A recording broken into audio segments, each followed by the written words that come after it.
Deary me. Right, let's go and fucking do my thing here.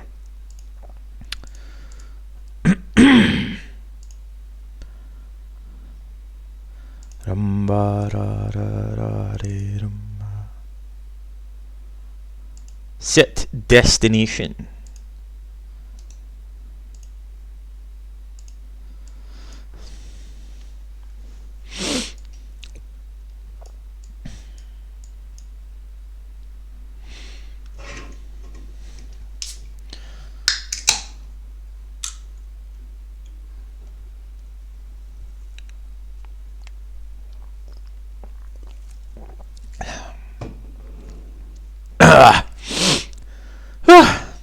Goodness me.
Test. Ooh.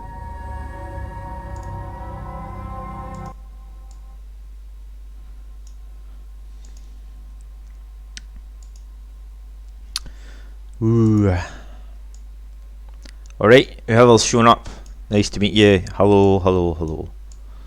Right, we're going to do some quiet missions here, nothing too complicated, because I'm not very good at multitasking. It's obviously very amusing, so we're going to do fucking kind of missions am I doing actually? That's a good fucking question. Level 1. We'll do level 1 because they're not really interested in the missions. I'm going to get a cheeky raid in a minute apparently, so it's going to be a bit scary, all these people listening.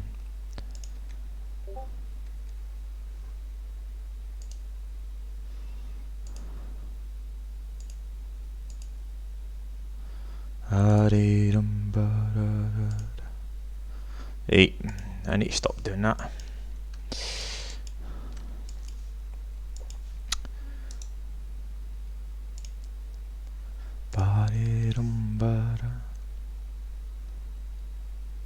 Spooky music, I love it.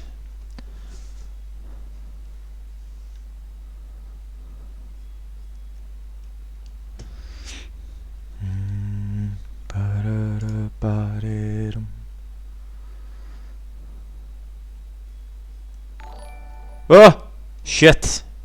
Scared the shit out of me there, man.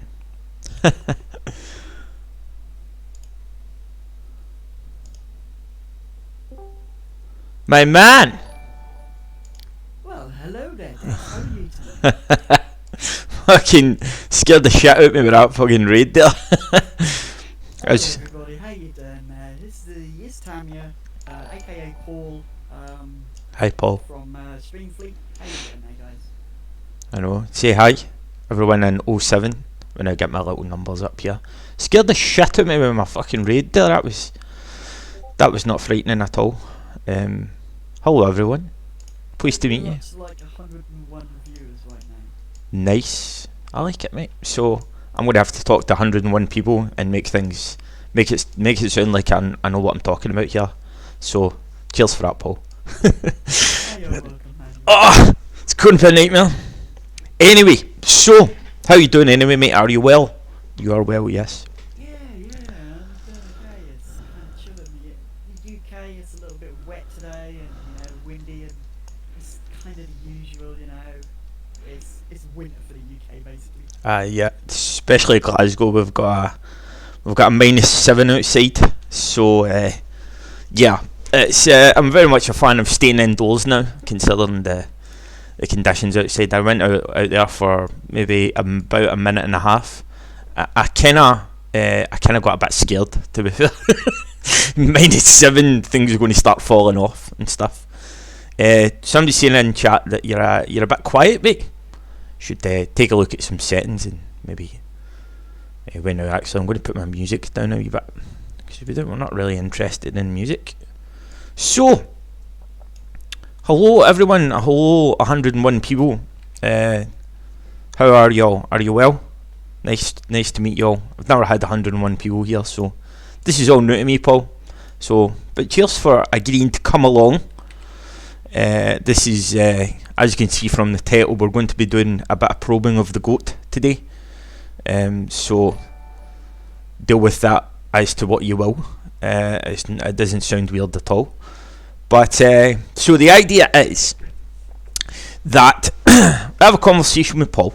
And this is nothing official, like the likes of Talking in Stations. I had never really watched Talking in Stations, but it seemed very formal and well behaved, and everyone's asking very serious questions. Well, there'll be none of that here. So if you're interested in some formal and serious information, you may as well go and watch fucking Talking in Stations. But so what I want to do is basically I want to get to know Paul. So we have a little conversation with Paul and we'll find out. First of all, it's going to work in 2 stages. The first one is we're going to talk about all things. Eve. So we're going to ask a few questions as to how you got into it, and things like that. And then we'll go to the stage of actually getting to know Paul and get into the finer details of that. So that's kind of how it's going to work. And we have a very small giveaway, mainly because I have very little ISK. So I decided to do a comedy giveaway. So that'll be fun as well. So hopefully, if I actually understood how Nightbot works, because I've had about 20 minutes sleep, so that may go catastrophically wrong, but bear with me on this one. So enough of me rambling on. So thanks for coming along. First and most important question, Paul. How was it that you saw Eve and you say, yes, that's my idea of a good time, let's go and play that game? How did that come about?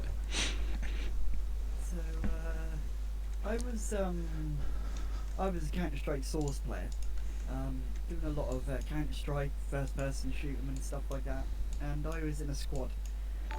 And a lot of people were kind of trying to say, that I should go solo as a player. Hang on a minute, you need to turn me up, buddy. So go into your right click on my name. There you go, that, and mate. Just push the volume up a little bit on me. Right, okay. User volume. Go talk. How's that, guys? There you go. It might be better. Are you good now? Yeah, there you go. That's better. There you go. Right, so I first started. I was a Counter-Strike Source player. In a squad of players. There's about 5 or 6 of us. We were trying to do tournaments and stuff like that. And one day I jumped into squad chat and was like, "Hey guys, are we going to go out? Do a bit of practice and that." And they're like, "No, we're going to be playing. We're going to be playing a different game." And I was like, "Well, we really need to practice this sort of thing. We've got to practice." And they're like, "But we want to play this game. Go alone. Go solo." And I was like, "But how can I go solo if I need a squad with me to meld with a squad?" So I turned around and I said, "What game are you playing?" And they said, "EVE Online." I was like, "I never heard of that game. Throw me a link." So they gave me a link to a video. Mm-hmm. And the video was from a pilot named Ethan Verone. Right. AKA CCP Falcon. Oh, right, the very man. and he owned a corporation called Veto Corp, and they were pirates. And this video was called The Road to War. And I watched that video in 2006, and I was mind blown. I was like, "Nah, this can't be a game. This can't be a game." So I did a little bit of research, found the CCP website, downloaded the client. 2 weeks worth of free play. I was like, okay. 2 weeks later, I'd have subscribed. I was totally freaking hooked. It was like, oh my god, to find this game.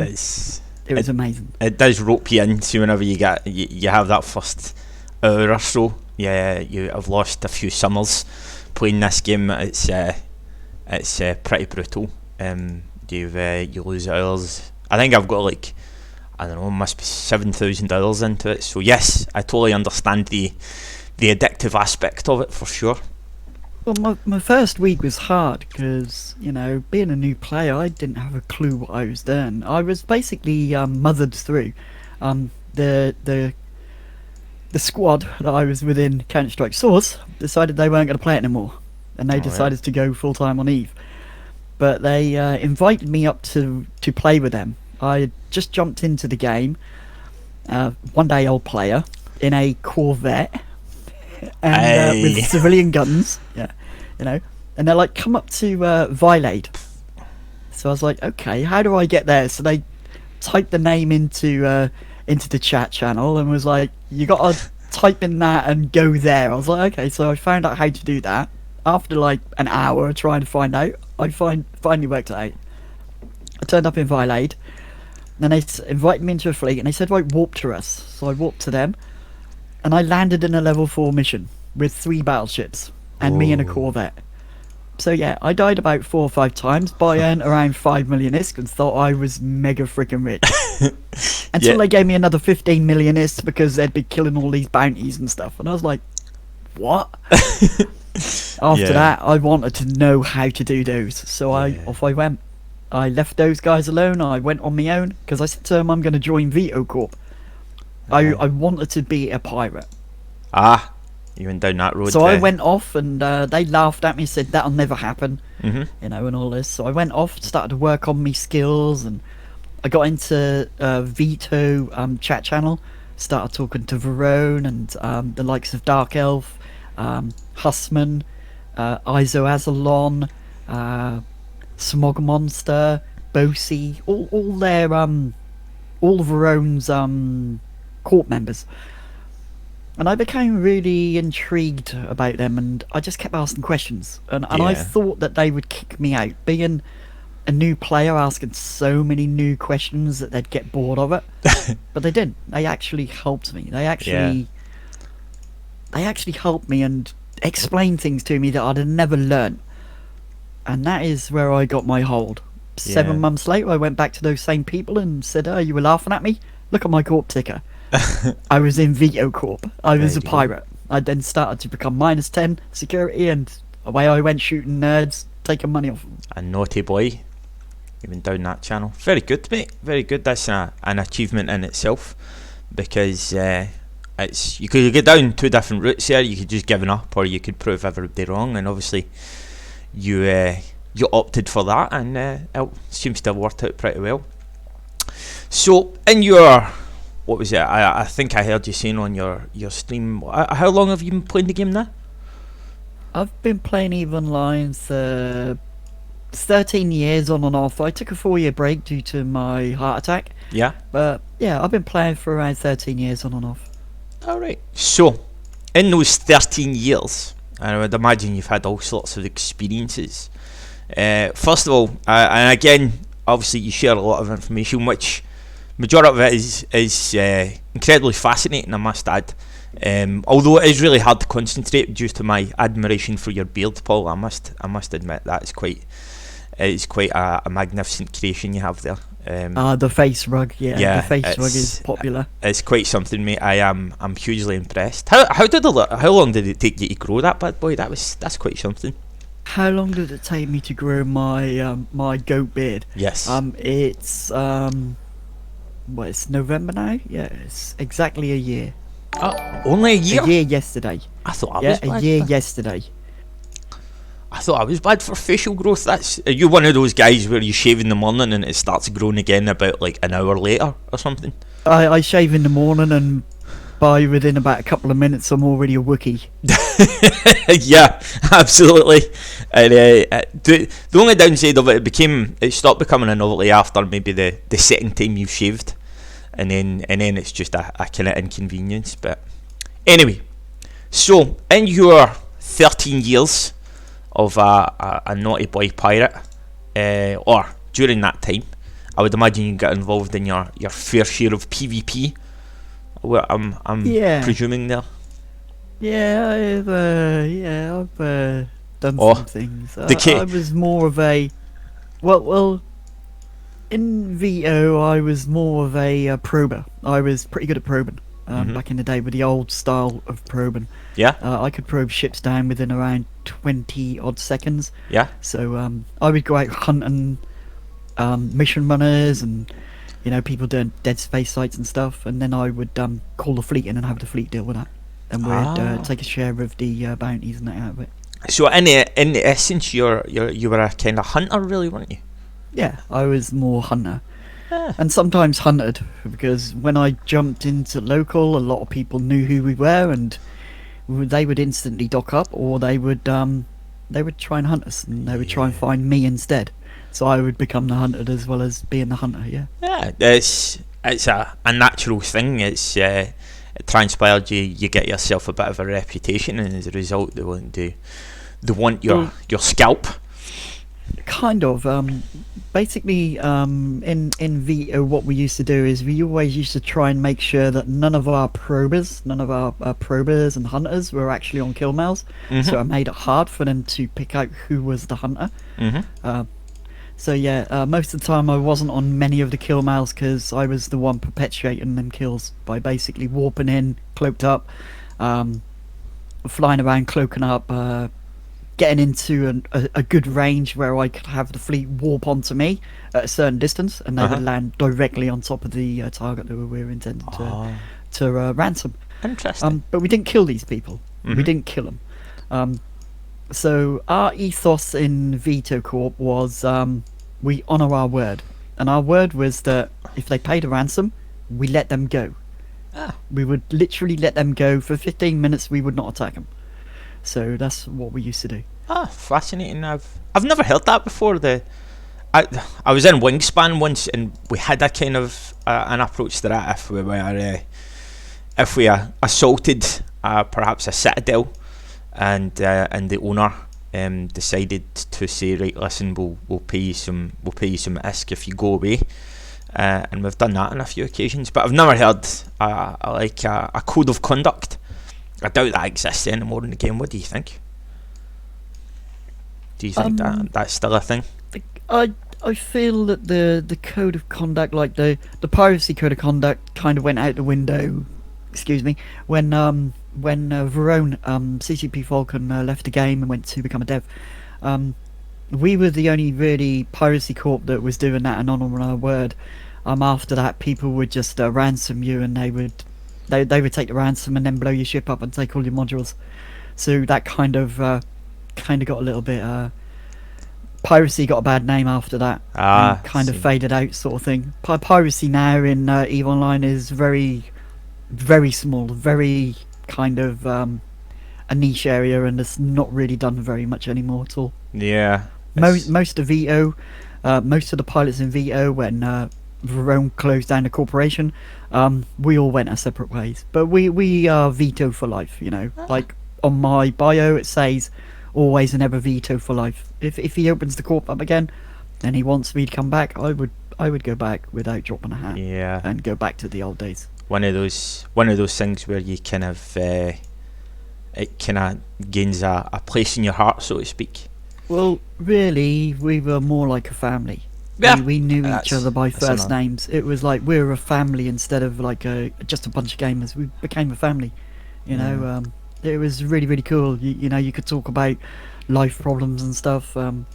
It was really, really. It was an amazing corporation to be a part of. Yeah. And I've got to admit that, without Verone CCP Falcon back in them days, answering all those many questions I had about the game, Yeah. I wouldn't be where I am now, to be really honest. Yeah. To be totally honest. That's the thing. That's a lot of these games. That's a personal preference as well. Is the game is purely a luxury if you've got a kind of good community or a good bunch of guys that you kind of hang around with. That's what makes it kind of worth playing.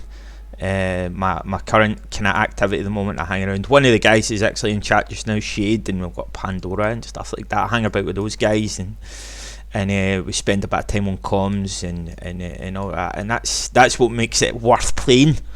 It's that social interaction you get. You don't know each other because you're like best mates and live just down the road. Yeah. But you are friends. You are like best friends. You know, because you know the other person on the other end of the other end of the world. You know, in some cases. Mm-hmm. Exactly. So, in your experience over those 13 or so years, I picked up again. With not being distracted by your beard, I picked up when you're saying that you'd given up some PvP, but obviously you took part in that. Was there ever?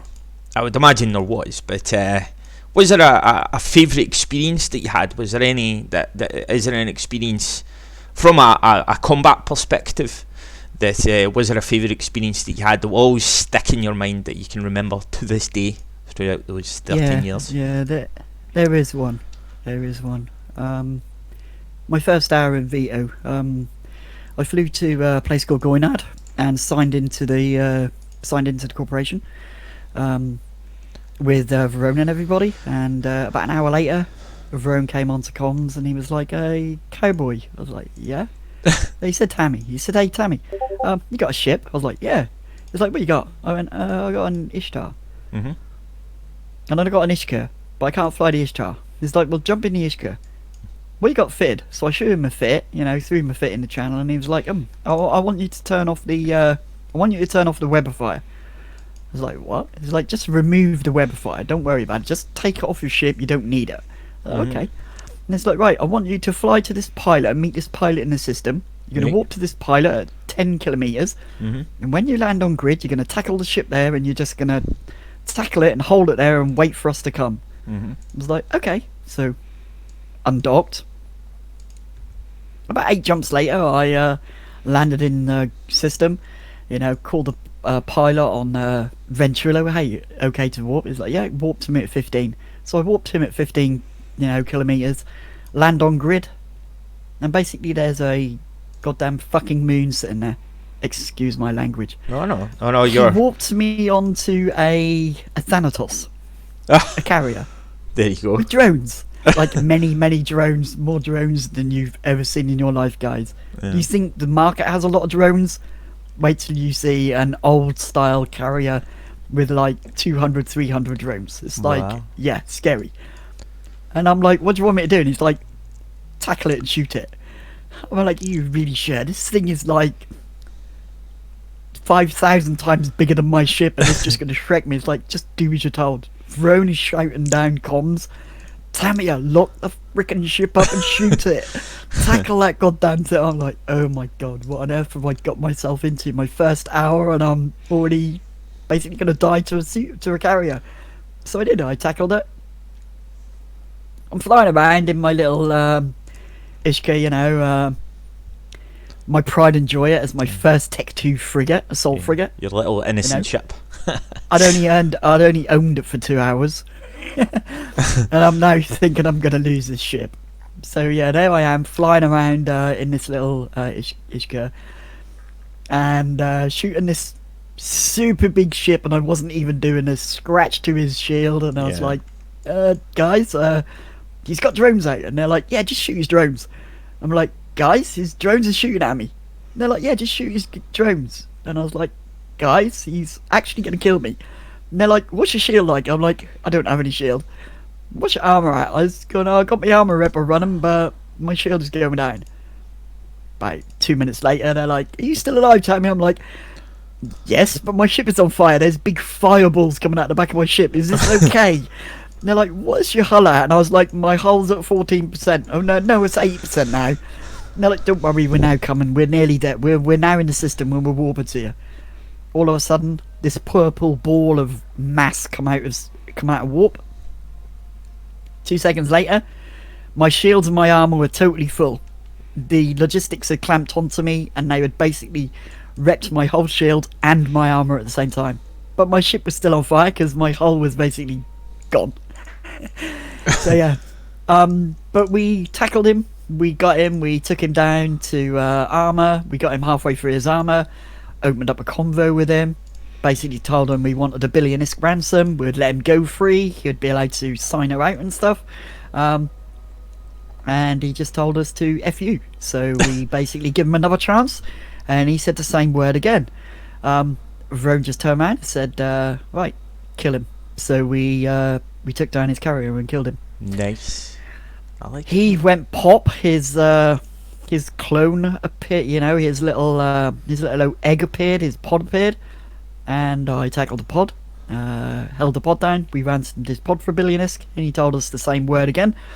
So Vrone was like, just kill him. So I did. I took his life. Fantastic. And it was the most memorable part. The most awesome part with that was I talked about insuring my ship, a Tech 2 frigate. Mm-hmm. And Vrone said, "Did you insured that?" And I went, "Yeah, I insured it. Everybody says you should insure your ships." And they laughed. And they're like, "What did you pay?" And I was like, "I got platinum insurance."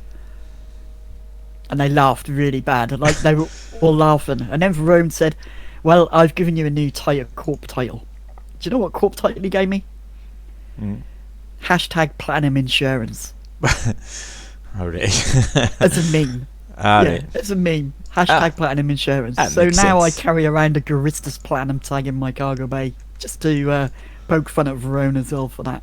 Are any have all those guys left the game now? Obviously with CCP Falcon, obviously there was some recent changes. I understand they left, but any idea if any of those guys are still around?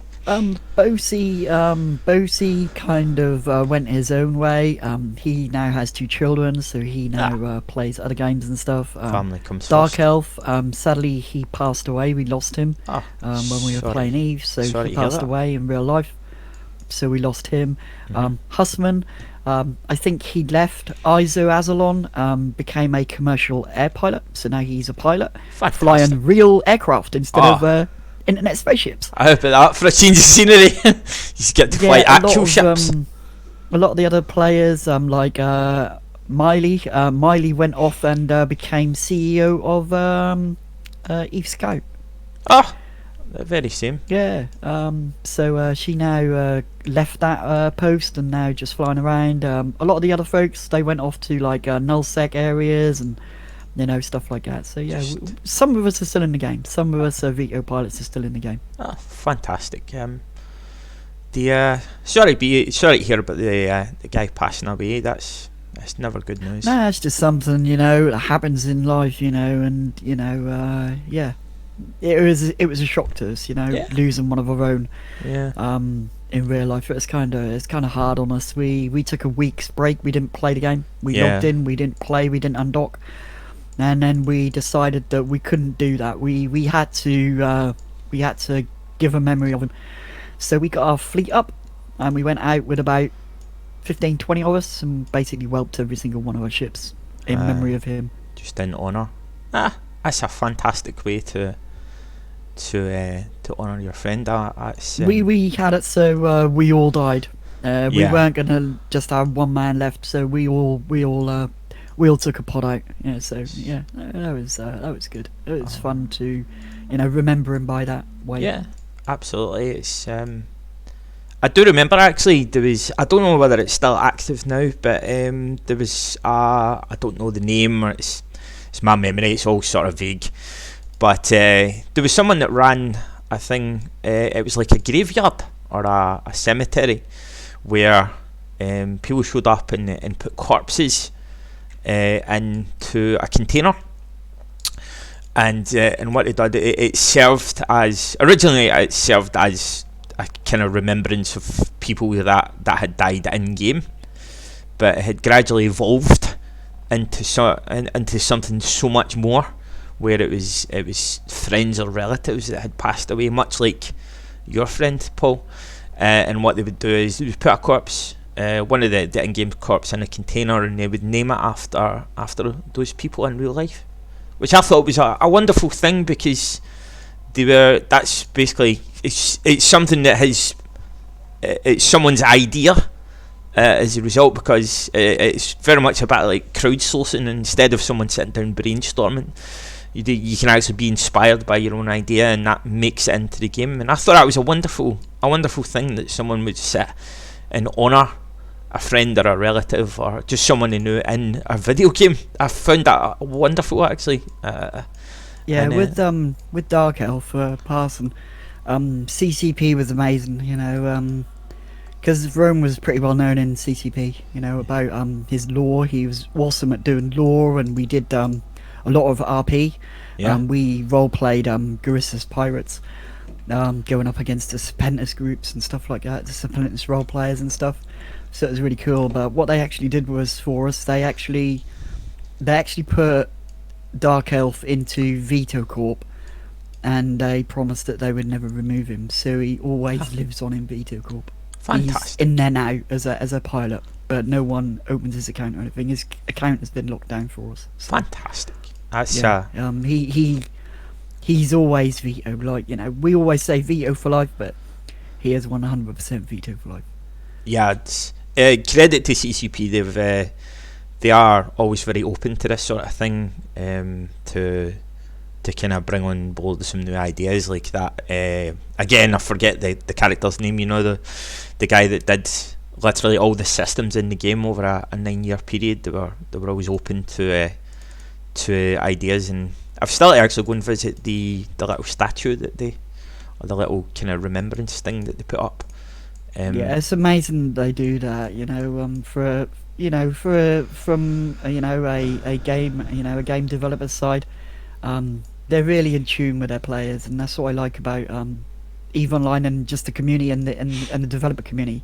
Yeah, they listen to their players. You know, a lot of games don't, but CCP kind of broke the mold and actually asked the players what they want. Yeah, how to fix things, and it's amazing for them to do that, to actually break away from the norm. No, we're going to do this our way, but actually listen to the game that makes the game. Yeah, because if you think about it, if we didn't play the game wouldn't be here. So we actually make the game, really, to be honest. So yeah, it's amazing. It's amazing what they do. Absolutely.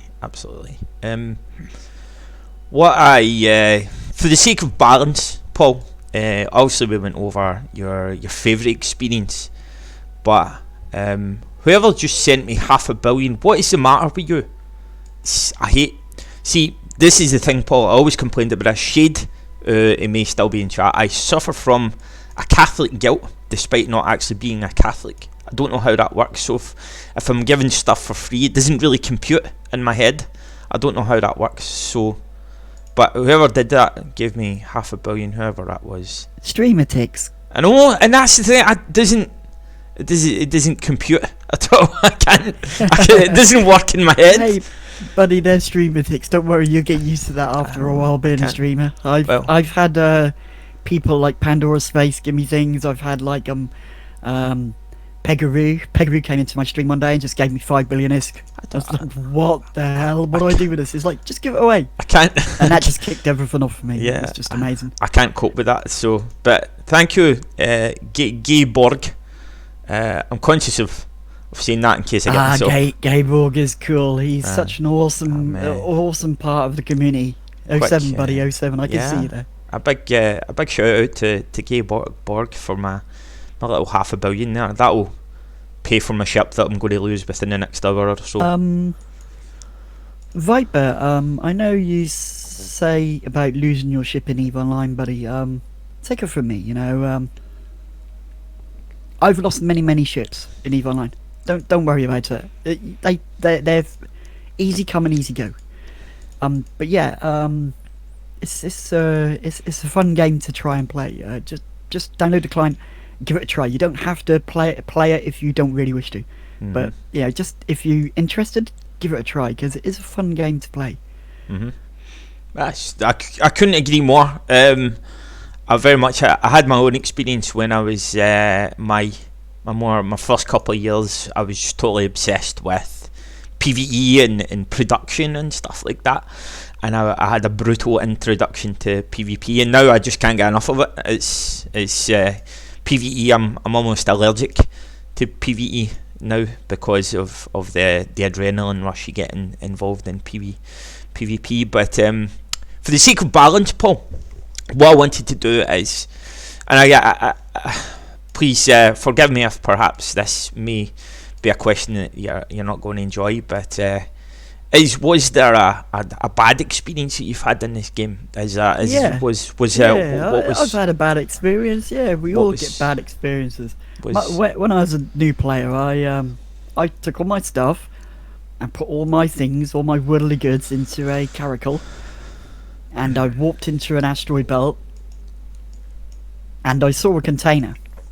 And you got to think I'm still new at the game. I didn't really understand it, so I went to the container and I opened the container and I took the item out of the container. Oh no! And then this ship appeared, and he locked me up, and I didn't really understand what was going on. And then he started shooting at me, and there was this like reddish sort of like really weird effect coming off his ship, and I was like, wow, this is really cool. Now remember, I'm in a caracal. Yeah. So back in the day we could tank them pretty good. Mm-hmm. And he's in a frigate, so I'm like, this is okay, this is easy to do. But what I didn't know was that was a Nosferatu. That was an energy Nosferatu. And then I tried, because he didn't warp scramble me, and then I tried to warp away, and that was like, you don't have any capacity to do that. Mm-hmm. No, please let me go. I didn't mean to. And I was like, don't do this to him in local. And he just laughed. And the next thing you know, I'm in a little tiny pod flying away. I'm like, you're very I know all my stuff. I went back to see a ship taking all my stuff out of the container that was left, and so I lost everything. And I'd owned all my worldly goods were gone. So that was most probably my worst part, my first death on my ship. But after that, I was like, nah, ship is a ship. I really don't care no more. You know what I mean? Yeah. Every time I undock the Nighthawk and that on stream, mm-hmm. I know it's a write-off. Yeah. It's gonna go bang one day on another. So it's just what comes. Once you come to terms with that idea, it makes life so much easier, doesn't it? Yeah, it's just like you write it off. When you undock that ship, just pretend it's not there no more. And you're gonna be buying a new one. Don't really worry about it. Well, one of my own experiences, this will make you laugh actually. When I was doing my own version of PvE, which if you speak to certain people, that is unique in itself. But I was in a Megatron, and this again, I'll share your experience. I was in a giant, you know what they're like? It's a big, giant, aggressive ship. You think you're top of the world because you've got this big kind of, everyone should be scared of you now because you've got this big aggressive ship. And I was doing a combat site, and I was having a bit of a hard time because I couldn't really grasp the concept of I couldn't really grasp the tracking thing, and you get your guns into range and all that stuff. So that was a bit of a newbie experience, and I was having a hard time against like a number of battleships, and this was in Nullsec, which is probably a place I shouldn't have been at the time, but we'll not worry about that right now. And I was and as you know, a Megatron is an armor ship, and I think it was in half armor or something, but I had my Repper running, so we were running okay.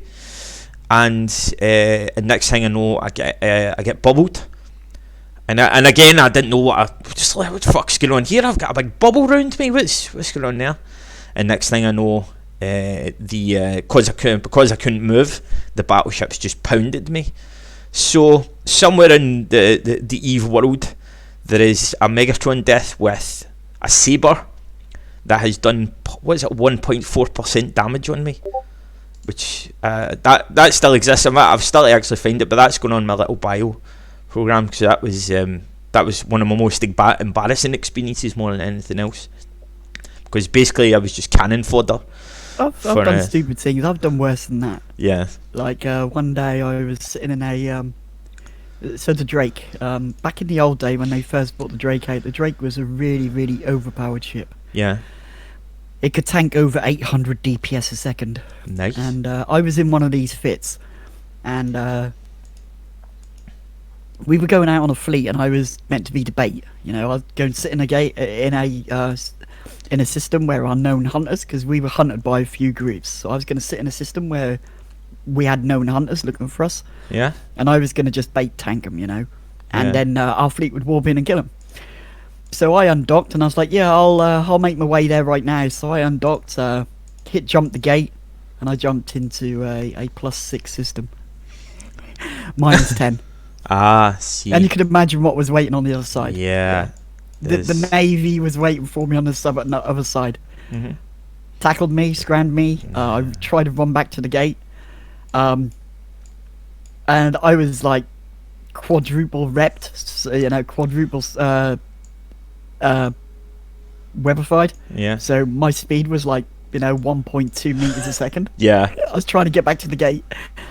Dead And slow. I tried to get back to the gate. I picked off like a couple of the tacklers, and as I picked off a couple of the tacklers, more tacklers came in to tackle me from the Navy, the Caldari Navy. So yeah, I lost a Drake to jumping into ISEC -10. That's not very nice, man. Not very nice. But The funny part was Verone. What the fuck did you do, Tamiya? It's like I may have jumped through the wrong gate. It's like, you stupid idiot. Oh dear. Yeah, oh he dear. just called me everything under the sun and then just laughed and said, "Don't worry about it. You know, shit like that happens. You make mistakes. You ain't gonna make that again, are you?" I was like, "No, I'll double check where I'm jumping to next time." Well, that's it. That's it. But so obviously you're enjoying your time. You do your fair share of streaming. How did it come about? How did you sit down and say, yes, let's do a bit of streaming, and we'll do that, and we'll talk on television, and well, what is now considered television, and we'll show off my beard and all that stuff. That was kind of when I took the 4-year break from having the heart attack. The heart attack kind of was highly shocking to me. You know, I didn't expect it, being 40 years old, being super fit dude, and then all of a sudden being like feeling like I was like 70 years old. It kind of shocked me, you know, and it kind of put me back. It scared me so much. I was afraid, very afraid, you know, very afraid. It was a scary thing to go through, and I had to take it. I knew I needed to take a break. Mm-hmm. So I took a 4-year break from EVE Online. Now, I did keep up with EVE Online. I didn't go on the forum as much, but I kept an eye on streamers and stuff going on in the game through the news outlets and stuff like that. Mm-hmm. And I stumbled across 2 pilots. One called Zarvox. Australian dude, Oh, that guy. very hyper dude, just totally hyper nutcase. And another guy who is Icelandic, who actually lived in Iceland, where it's CCP actually based out of, called Bjorn B.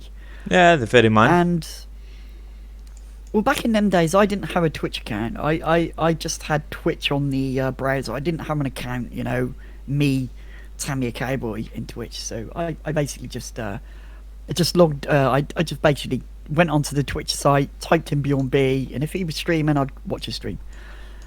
I couldn't follow him or friend him or anything because I didn't have an account. I didn't know how to do all that back then, you know, as all new stuff to me, all Twitch was.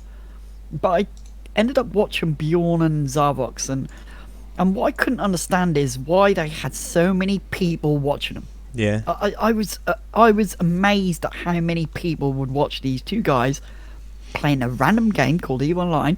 That's a very niche game, you know, and I just couldn't understand it because there were people, you know, watching other games, you know. I just couldn't understand it, and I wanted to know how they did this. How did they capture all these viewers and how they did it?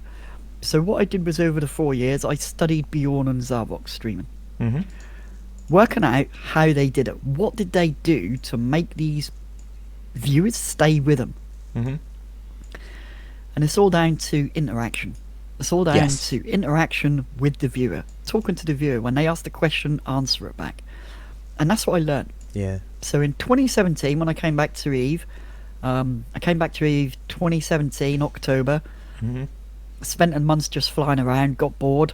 I needed an outlet. Like, I'd given up all the extreme sports and all that from the heart attack.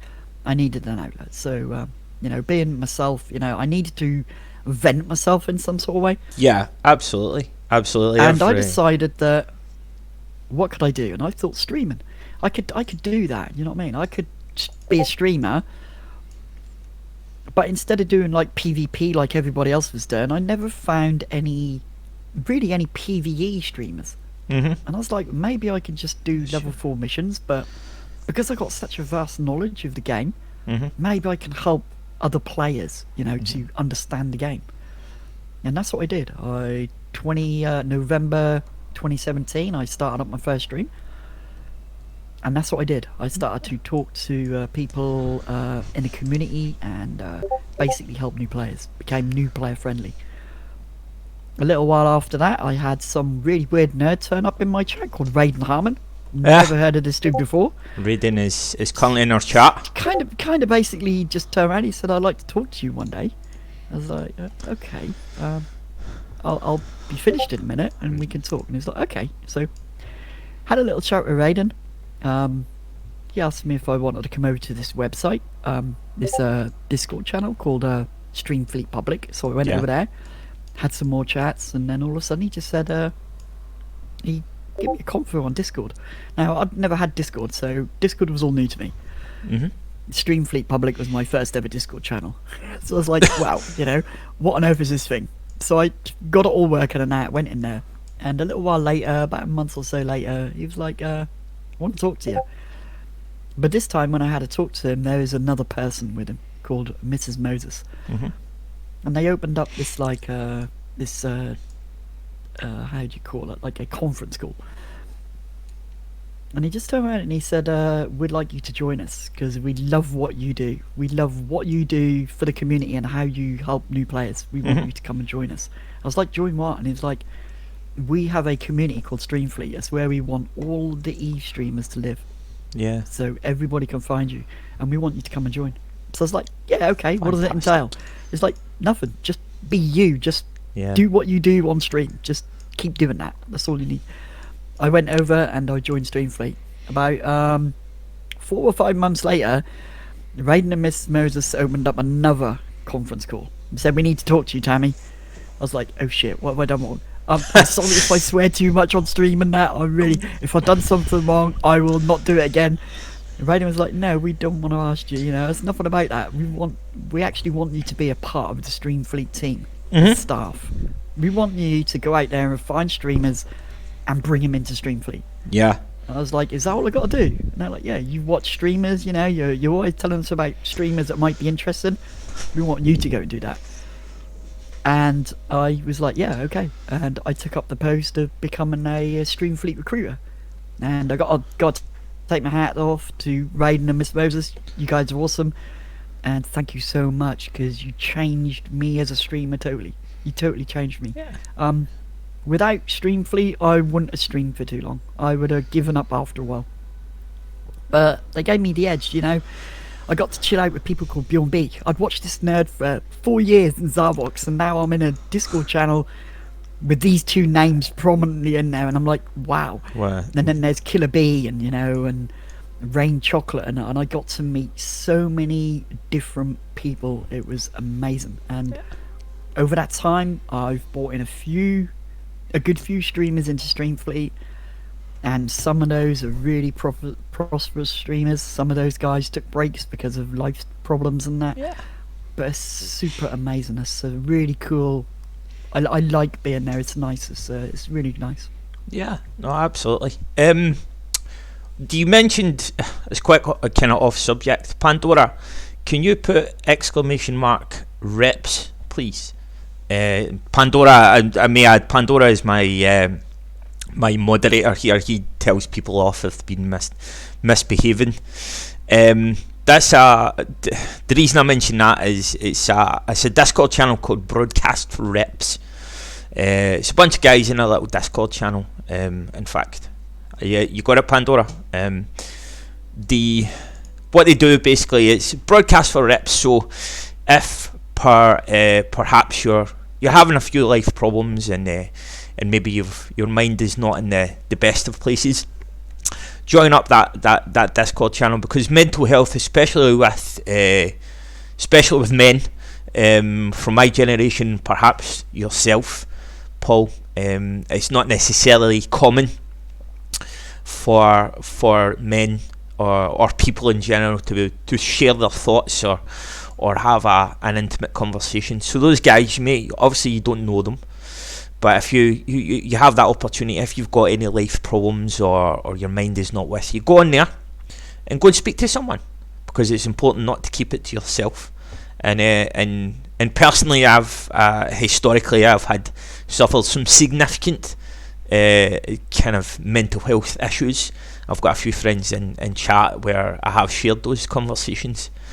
Reading that I think links are banned. I think I had a look at Nightbot, but we'll get to that part at the end, don't worry about it. But I've suffered from significant kind of mental health problems, so it's an important thing to me. It's very much close to my heart, and I would want you guys to, if you're suffering any of those issues, jump on there. It's a lot of guys from Eve, and if you want to just sit down and have a conversation, those guys are very welcoming and they're very happy to share that conversation. So I would encourage you, even as a resource, to be there, because they also have a website where they have a massive array of contact numbers and places that you can just phone up, just to sit down and have a conversation with a total stranger. But it's just someone to talk to, because it's important to have your mind is healthy, and if it's not, you need to do something about it. All right. But anyway, we'll go on kind of the next part. My last question. Well, I've got a last couple of questions. First of all, obviously you wanted to. You often mention kind of sharing, returning to the community and stuff like that. I was always curious, because I've came across a few individuals that have a negative opinion of. You're aware of NPSI is, yeah? Not, what is it? Non-purple shoot it thing. Yeah. What is your opinion on that? I'm curious as to your thoughts on that, the NPSI thing. Have you took NPSI?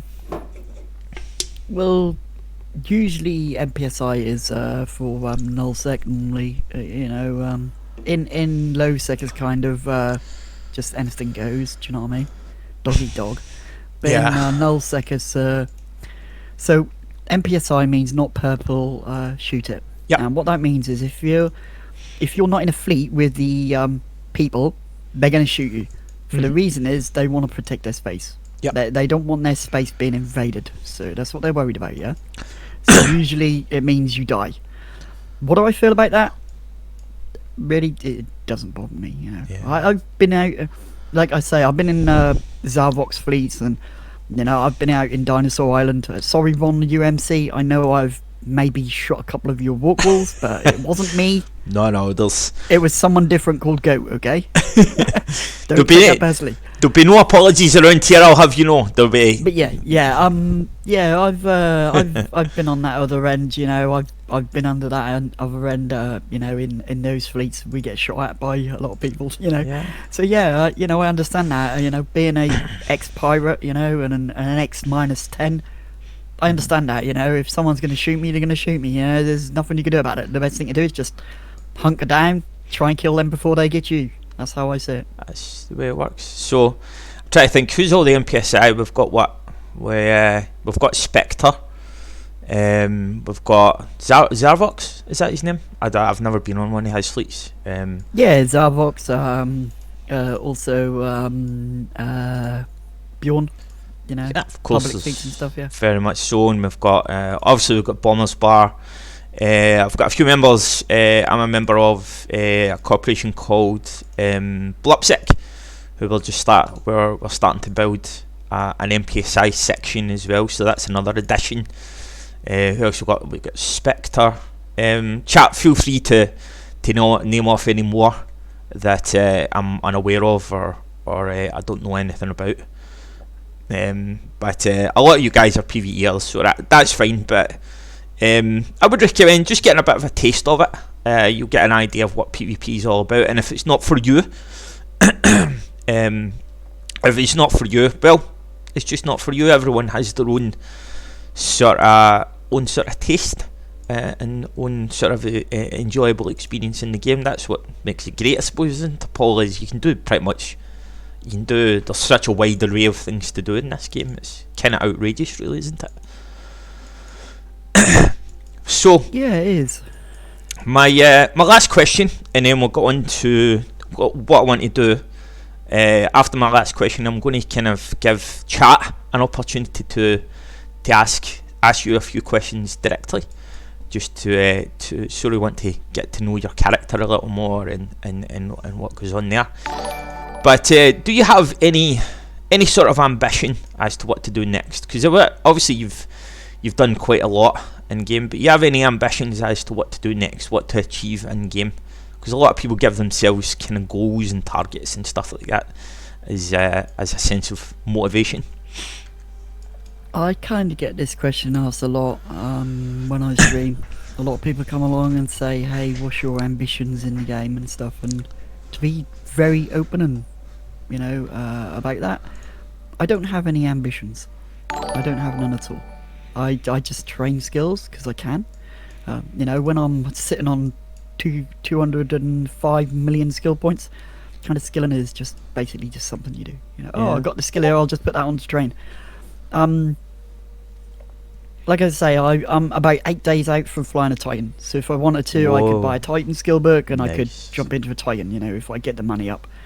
Otherwise, no, not really. I don't want to put myself in a Titan. I can fly dreadnoughts, Yes. carriers, super carriers, faxes. I can fly all of those things. They don't interest me. Yeah. What interests me is smaller ships. I like small ships. Yeah. Battleships, battle cruisers, frigates, assault frigates. I like small ships. Yeah. I think that's where I am. I don't really have a goal in EVE Online anymore. 13 years, all my goals have been met. Yeah. Now it's just I want to see how the game evolves Uh-huh. over the next 10, 13 years. That's all I'm looking forward to. More evolving of the game. Because they do have That's what I enjoy. They do have the ambition to keep it going for another 10 years, isn't it? Yeah. CCP are I'm talking. sure this game will go for another 10 years. Yeah. It's gone for 16 years now, and Yeah. and it's still strong. We've still got a good player base. We have an awesome community out there. All you guys in the chat there. We have a fantastic community. We have a fantastic community of streamers streaming EVE Online. Yeah. That is becoming pretty popular now. So yeah, and with the influx of the Korean players, I think we might be able to grow a lot more now. Absolutely. For sure. Absolutely. So, thanks for that. What I want to do now is we have 50 odd people in here, or a few people anyway. So, ask questions, guys. And Paul, if you just keep an eye on that, and if you want to just pick some questions. The only thing I would ask of chat at this moment is the theme must be EVE. That's only related to EVE, these questions, as of just now. So if you have any questions, off you go. Questions and answers. So how's your fire away, guys. Like I say, Raiden, how's your real goat? Raiden Harmon says, Tamiya, how is your real goat?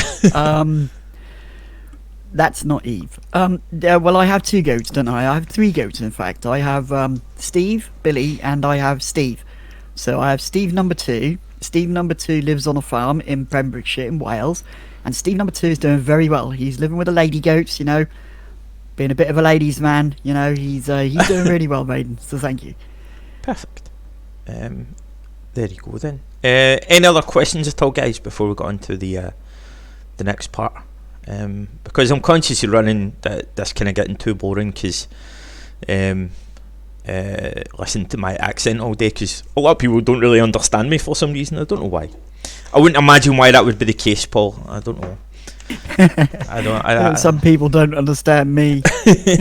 Exactly, man. Exactly. So, no one get any questions? Very cool. So Raiden says, Tammy, what would make the missions better for you? So to be really honest and truthful, I think the PvE in EVE Online has become stagnant because the developers haven't developed it enough. I feel that at the moment, the way the missions lay now, they don't really go with the lore in the game at the moment. I'd like to see some of the missions. I would like to see the whole mission base rewrote to bring it more into tune of what's going on in EVE Online now and currently than what it was like 13 years ago. Because the missions I run now are the same missions I ran 13 years ago. I would like them to make missions a little bit more ominous. Not in the way like they're more harder to do. I mean, when you warp into a mission and you just see this open wide area, you know, that's like light years you can see, I would like them to bring the kind of abyssal closeness into a mission, so when you go into one you feel claustrophobic, you feel that ominous feeling, what you do when you go into Triglavian sites and stuff. That would be really nice to see that backdrop, because they've already got that in the game. So why can't they add that backdrop into the missions to make them seem more uninviting, if you know what I mean? Because if you go and warp into, like, say, let's take a damsel in distress. You just land on a station with a load of rats and that's it. There's nothing. You look around and you just see the worldwide, you just see the whole view of EVE Online space. Open, massively open. It doesn't feel like, it doesn't feel ominous. It doesn't feel like, make you feel like you're at danger. You know what I mean? Missions are so, you know, you can fly like, you know, 200 meters away and be 200 meters away and all you see is open space. It'd be nice if they felt more claustrophobic. Yeah. It's an interesting way to approach it, actually. It's an interesting kind of question. There you go. That would be a... in a way, it's like they don't have to, like, change the missions themselves, but they could change the backdrops in the missions to make them feel more enclosed, more big. If you warp into an abyssal space, you can tell it's a small area, but it feels very ominous. That sort of thing in a mission would be so amazing to have, just that abyssal like sort of backdrop. I see what you mean. Slightly tweaked a little bit so it doesn't seem abyss sort of type, but more spacey type. Do you know what I mean? Yeah. Got a question from Viper18. If the game is going for so long, would a new player contribute with anything, or will it take some time to reach the level of old players to be able to enjoy the game? No, Viper, no. A young player, 1 day old, can contribute to the game very, very easily. Very easily. As soon as you start to play the game, you're already contributing to the game because you're playing it. Okay. To reach the level of old players, I can tell you now, a 2 day old player can kill a 13-year-old player. Pretty simple. It's pretty simple to do that. It's like a game of cards. You get dealt with a set of cards, and those set of cards can be good or they can be bad, and you have to just deal. You just have to go with the flow, and that's the same with like PvP in EVE Online. Sometimes you're going to get dealt a good hand, and your ship's going to be good. Sometimes that ship fit that you had is going to be the stone, and it's not going to work. There you go. PSX King Forever. What is your opinion on asset safety and of those people that call for its removal? Asset safety. I've never. Well, when I was out in nullsec, asset safety wasn't a thing, and I lost all my stuff. You know, and it was very hard for me to come back from losing all that. You know, all my stuff. I had over 28 billion in stuff and ISK, and I came back with like 1.2 billion ISK. It was a big shock. I I can't really be a voice about about that. Do you know what I mean? It is good in a way, and sometimes it's bad in a way. It costs a lot of money to get your stuff back, as well. But really, I can't really say. I'm not sure if it'd be a good thing if it was taken away or if it'd be a bad thing. There's a lot of people baying for it to be removed, but unless we see pure numbers on why it should be removed, it's okay for me. I don't mind it. There you go. Cool. Excellent. Right. This was the exciting part. Is we want to get to know you, so we'll put aside Eve Eve online at this moment. We'll put it to one side, so there'll be no conversations about Eve just now. What I want to know about you, because my idea was that that you come on your stream, and they talk a lot about Eve. I have a great deal of admiration for you, Paul, because you do share a lot about your health, and don't get me wrong, I certainly I have had my own health problems. I know how devastating sometimes it can be to hear, yes, you're not going to be able to do this, or you're not going to be able to take part in this as a result of your body letting you down. So I wish you from the bottom of my heart that things get better for you, Paul, because it can't be an easy life for you at the moment. But what I want to know is, tell me about you, Paul. How do you operate? How is daily life for you? What is it you do when you're not on stream? Tell me a little bit about yourself, Paul. What is the goat like off stream when he's just being himself? I like motorcycles. I have this avid fascination with motorcycles. If it's got two wheels, it's got an engine, I'm hooked. I could walk down the street, see a motorbike, and I'm like drooling. It's like, it's like a female in a short skirt, short top. I'm like drooling, Why do you think I'm single? I like motorcycles. It's fair enough. It's fair enough. Me out of game. I'm 48 years old, so I'm not no spring chicken. I made mistakes in my life. I was started smoking when I was 13. I gave up about 2 years ago. Found out I got diagnosed with lung disease, so now living with that. But as I say it, like I say, you get dealt a certain set of cards, and you just have to do it. You just have to play that hand, and I'm playing that hand, and I'll keep playing that hand as long as life will let me. And Mother Nature will let me. So I enjoy motorcycles. I enjoy extreme sports, even though I can't do them no more. I still like to watch the extreme games, and all that sort of stuff, the extreme motocross and stuff. I've been riding motorcycles since I was about 13 years old. Mm-hmm. When I first started smoking, that's when I was riding motorcycles. So I've been riding motorcycles a really long time. I did BMX racing when I was younger as well. Raced for Yes BMX. So I've done a fair thing, I'm not a fan of nightclubs. I don't like nightclubs. I like to go out and have a meal. Yeah. In a restaurant, sit down, just chill in a restaurant. I'm not a fan of I don't like drunk. Yeah. I find I have social anxiety, so being in groups of people is really hard for me. Yeah. I feel like everybody is staring at me, and it's kind of it kind of pushes me away from doing things, especially like FanFest and stuff like that. Yeah. It would be really hard for me to do. That's why I really I'm not going to London, because I don't feel I can deal with that. I would turn up there, I'd see loads of people, and I'd freak out, and I'd go and hide in the corner well away from everybody. Yeah, run and away. I would not talk to anybody. Or it's like I go to motorcycle meets because I'm in a motorcycle group, but I don't go there to talk to people. I go there to look at the bikes. I look at the bikes, someone comes up to me and talks to me, I'm like, hello, bye. Hi. And I'll go and find another bike to look at. I try and there's something that I don't know why, but I just it's kind of a struggle. Run away. Yeah, Run away quickly. Happens to me quite a lot, Paul, but it's just mainly around girls. That's all. I just can't cope.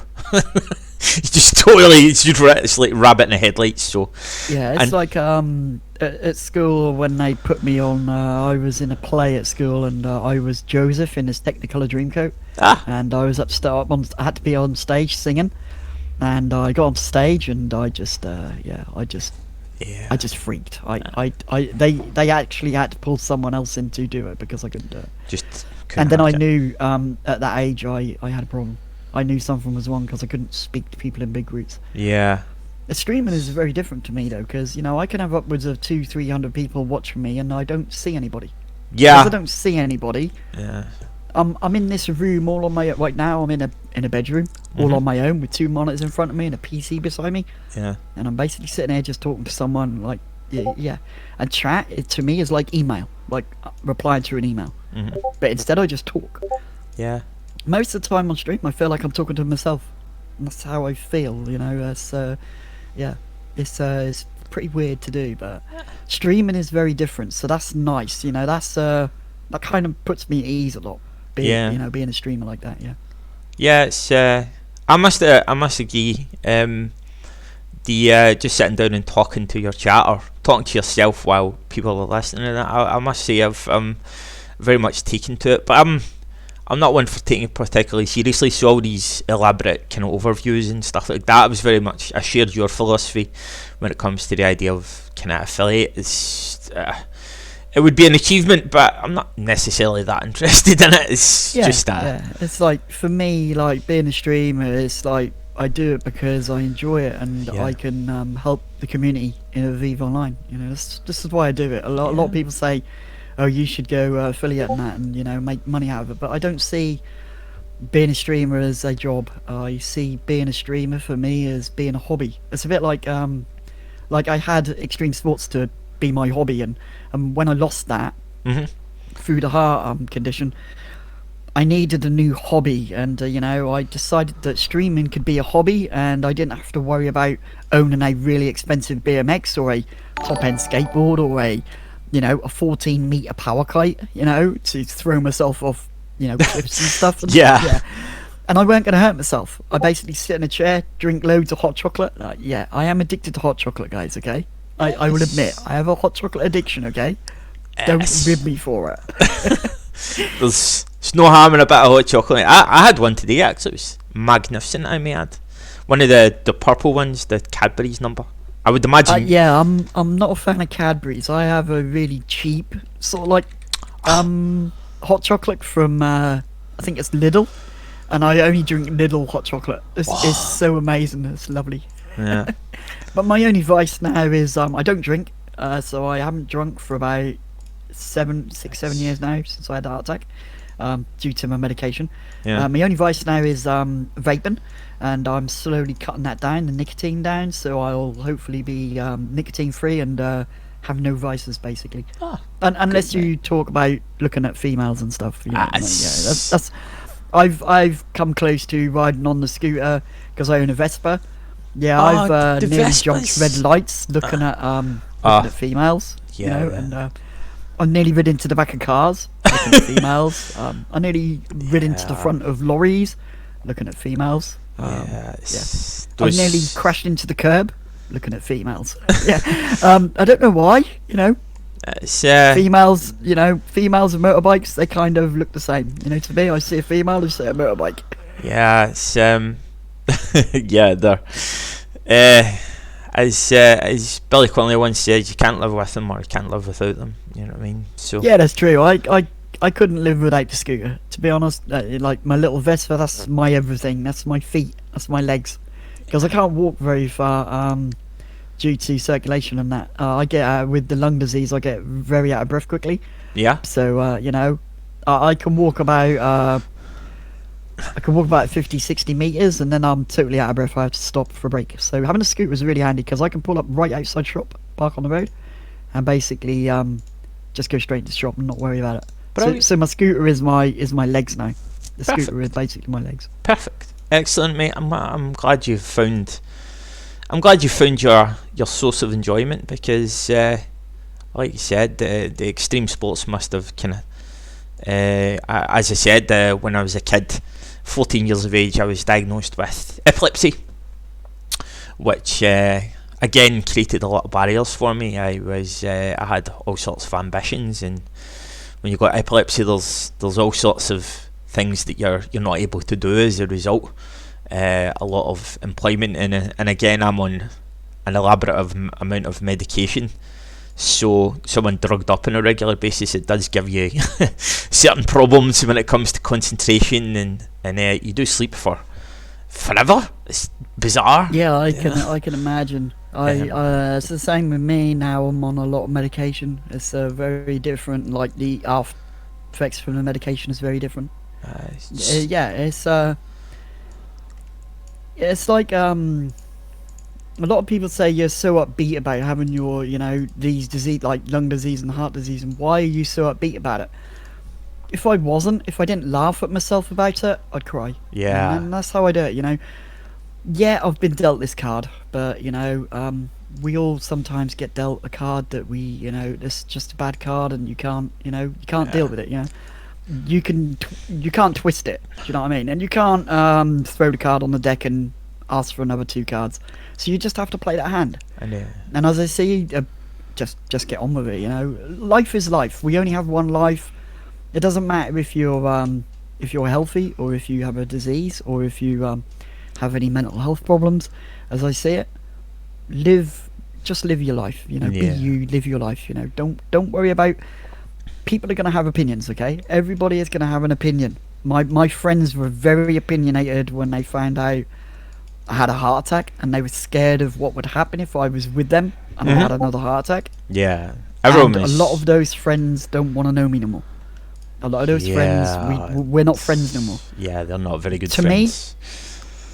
To me, it doesn't matter. I can understand why they're scared. I can understand totally why they're scared.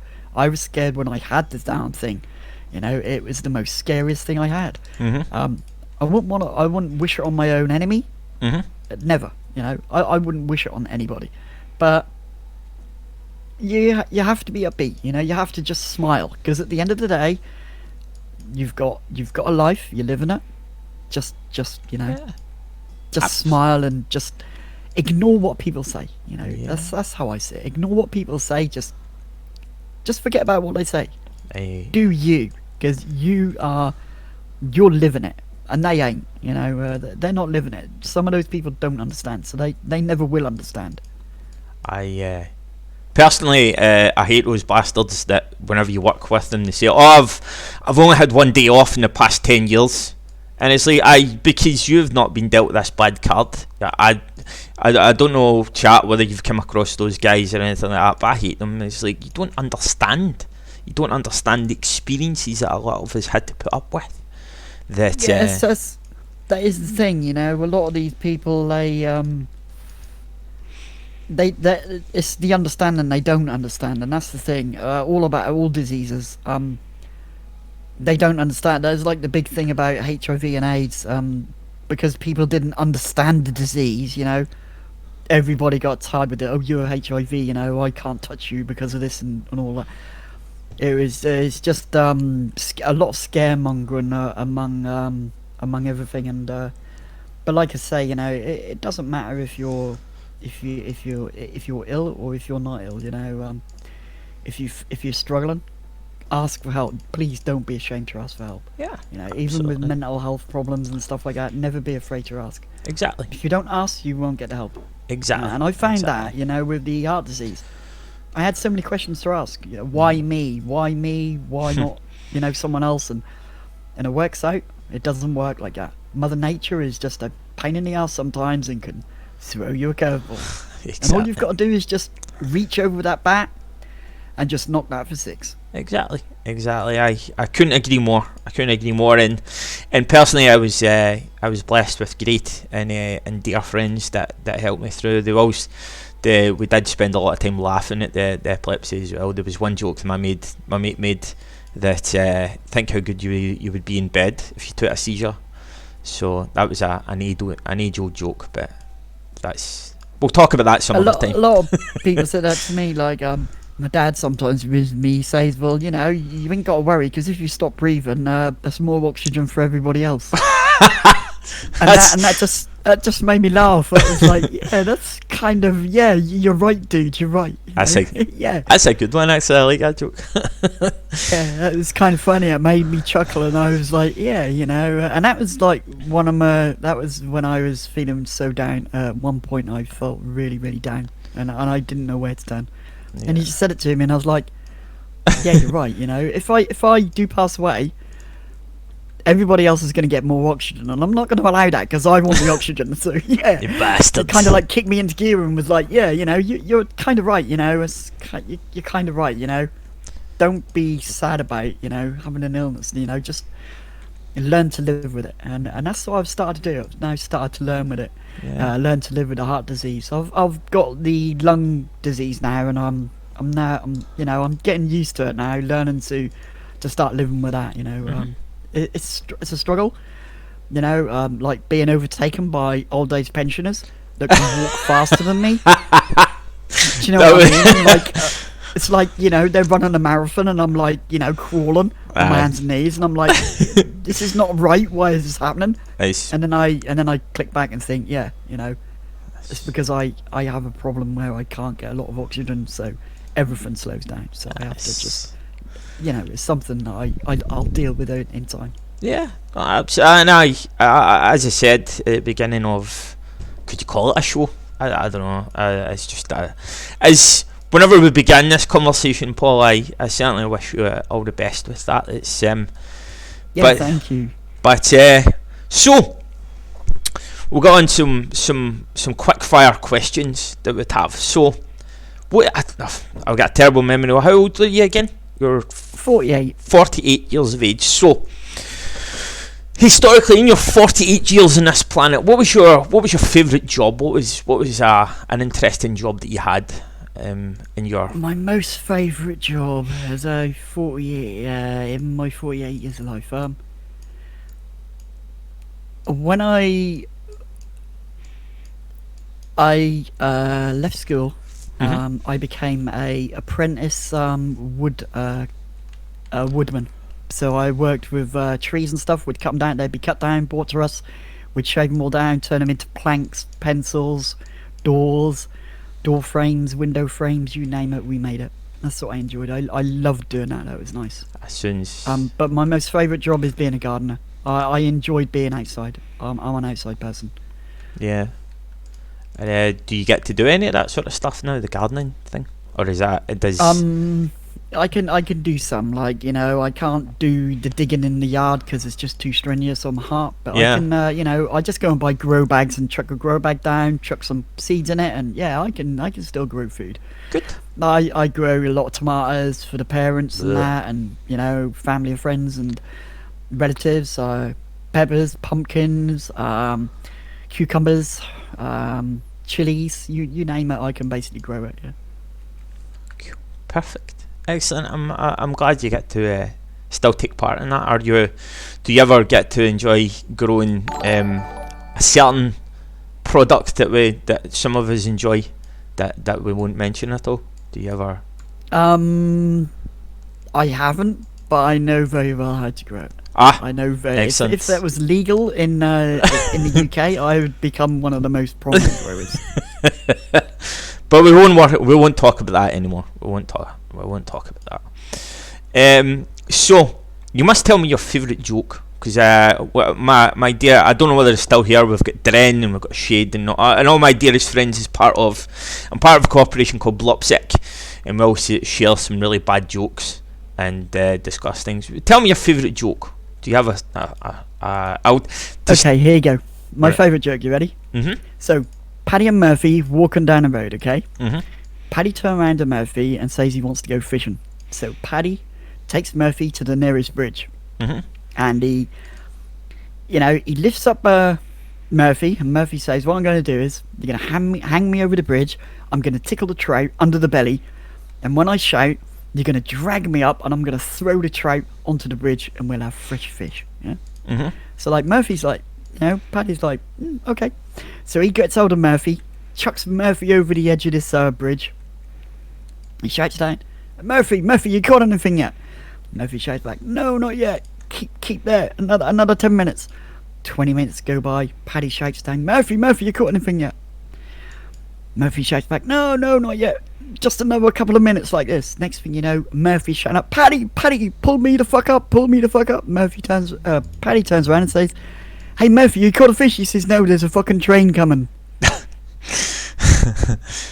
I like that one.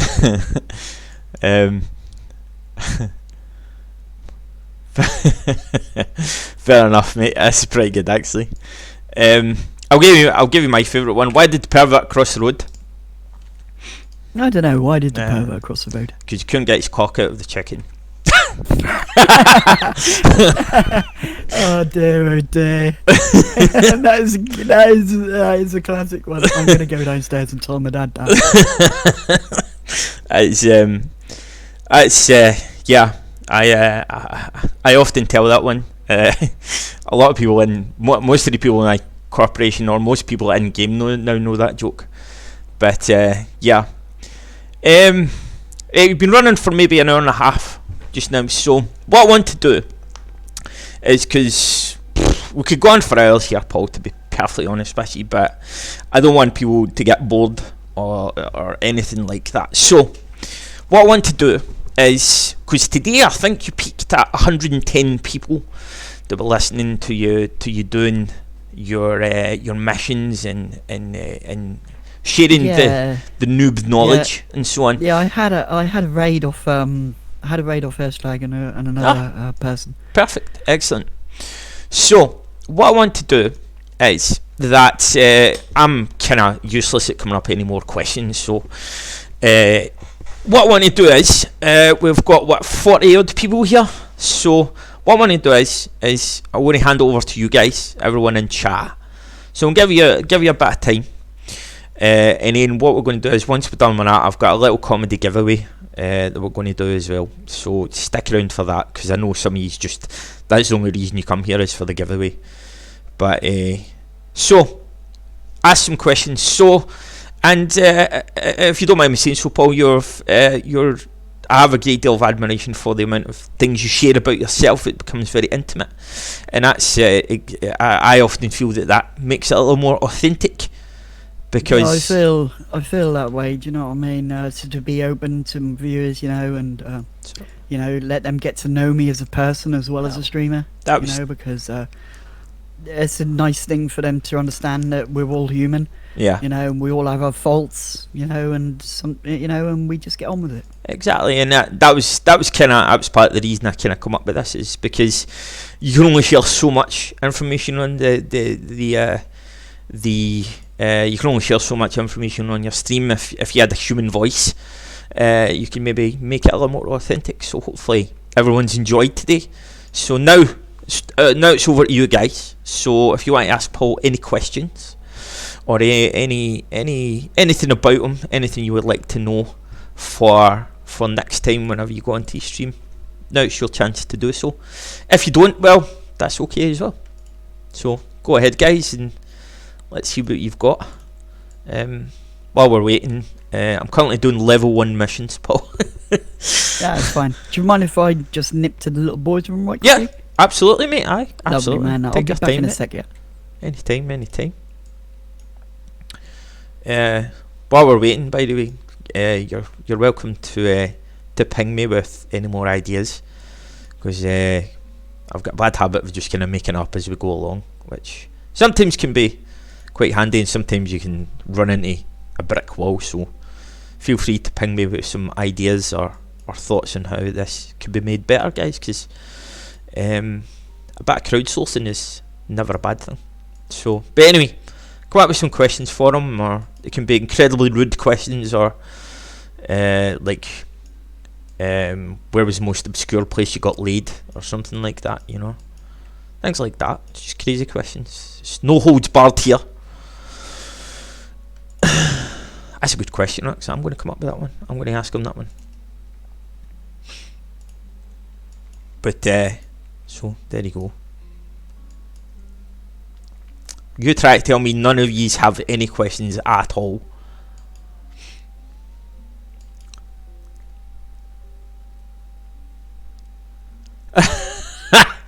It's a good start.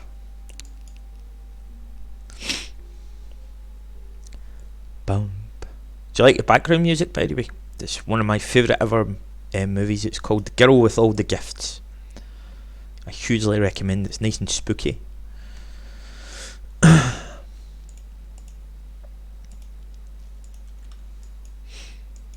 Hey, mate.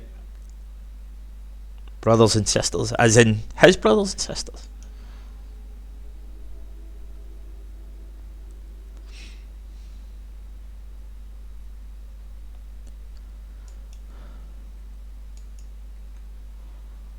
Aye, cool. That's another question. Good.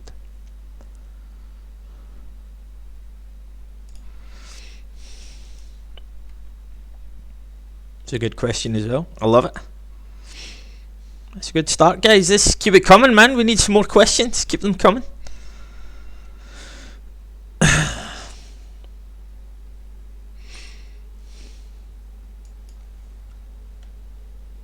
I'm going to go with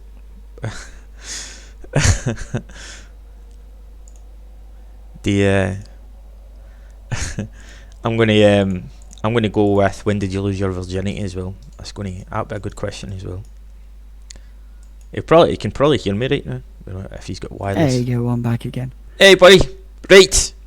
We've got a fair few right. I'm gonna start it off, right? So first of all, when and where did you lose your virginity? That's a good question. There's a start. Where and when? I was about 15 years old. Oh, early starter. It was in a bush. Ah, Paul, a bush? Yeah, in a bush. Alright. Hey, that was the only place that was free. I couldn't do it in the middle of a roundabout, could I? You know, people would be watching. Well, so I had to do it in a bush. The dandelions would have been great company, I suppose. Name was Sarah. Ah, well, if you're watching, Sarah, nice to meet you. It'd be great if you was. So very much doubt it. So my next question would be, and I think you've just answered it for me actually. Where is the most obscure place you've got laid? In a bush. I know. I was going to say that's probably just answers my question. So Miso 2509, places you've lived, and So places I've lived in England since 1981. Mm-hmm. Before that I lived in Gibraltar for 2 years. I lived in Singapore for 2 years. I lived in Canada for 2 years. I lived in Malaysia for a year. And Saudi Arabia for a year. Wow, you've been properly around the world, haven't you, man? Yeah. My dad was in the army, so we travelled a lot. Well, what part of the army was he in? Royal Engineers. Ah, a Sparky. I love it. I've got a big. He was a hydraulics engineer for tanks. Amazing. And bridge layers. Oh, you mentioned actually you literally do actually have a tank. Yeah, I have a tank. I have a model tank. It's a M41 A2. It's called a Bulldog. Walker Bulldog. It's it was last used in Vietnam, and the Korean War. Fantastic. Yeah. It's quite something. I didn't expect that. Yeah, it's a model one. It has a BB gun fitted to it. Has a smoke machine, so when you start it up, it actually has smoke come out of the exhaust ports and everything. It's exhausts. So yeah, it's a pretty cool machine. But all hand painted by myself. I'm also an airbrush artist. I also airbrush models. Uh-huh. I've been doing that for a really long time. Logan, what is the worst thing I have ever ate? Snake. Snake in Singapore. Was it really that terrible? I've seen people on it was like a really rubbery chicken. It wasn't. I don't like chicken. I don't like eating chicken now. Yeah. All right. Okay. Where would you want to live, and if you had the opportunity, and why? Where would I like to live? I'd like to live either in Iceland, so I can mess around on those big glaciers on motorcycle with spiked tires. If not there, I'd like to live out in America in a nice hilly area with mountains and stuff, so I can ride motorbikes off road. Well, there you go then. Perfect. There you go. Now we had another one.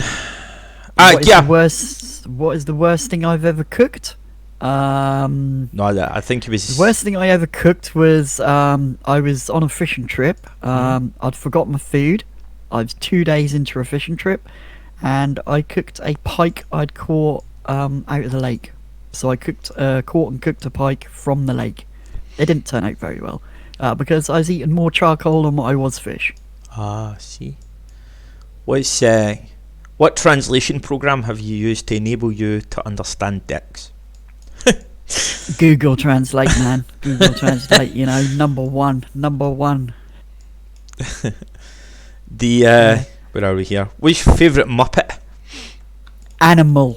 Animal is the best Muppet you could ever know. Animal is awesome, man. Animal. Right, Cookie Monster's cool. Yeah, Elmo's not too bad. Animal is the ultimate Muppet. Come on, let's be fair, man. He looks like the goat, man. Come on. That's I like that little relation to yourself. That's fair enough. What's the worst accident you've ever had? That's my worst from accident Pandora. for Pandora. I was riding my push bike at my granddad's house. It was Sunday, and my sister called me, and I turned around to see what my sister wanted, and I hit the rear of a Hilux, a Toyota Hilux.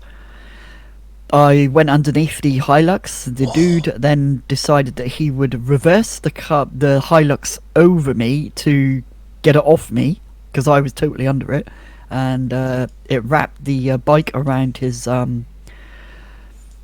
prop shaft and snapped my leg in half. Oh, mate. That, yeah. Fucking hell. The Edgar, or Edgarius 64, is asking about your spouse, your brothers and sisters. Tell us a little more about I have one sister, and I have two brothers. So I'm the oldest at 48. My sister is just over a year, about a year, 2 years younger than me, and then I have my one of my brothers. He's a little bit younger than my sister, and then a younger brother. There you go. Perfect. Excellent. Sconix is asking, kind of covered this. We covered that before, but perhaps we could go over it again. My Eve best and worst moments. My Eve best moments are being a part of the Eve Online community and one of the Eve Online streamers. It's one of my best moments of Eve. I highly enjoy what I do, and I highly enjoy being so helpful for you guys out there in the Eve Online community.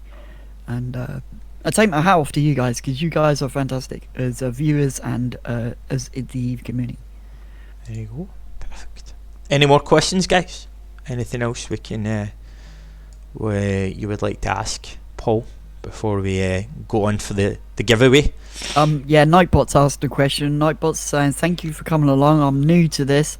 I need all the support I can get. At the top of this page is a little purple heart. Hit that little purple heart because this guy Dex honestly deserves it. He's amazing. So make sure you follow this dude. Are you actually running my stream here, Paul? Fucking shocking behaviour. I'm only kidding, man. There you go, Logan. You can see the chat, mate. Go ahead. Yeah, Logan, did you grow up in the UK? If so, what was your favourite Saturday AM show, Tiswas or Swap Shop? Number 72, if you're old enough to remember that. There you go, Pandora. Swap Shop is okay. Tiswas was not bad, but I liked number 72.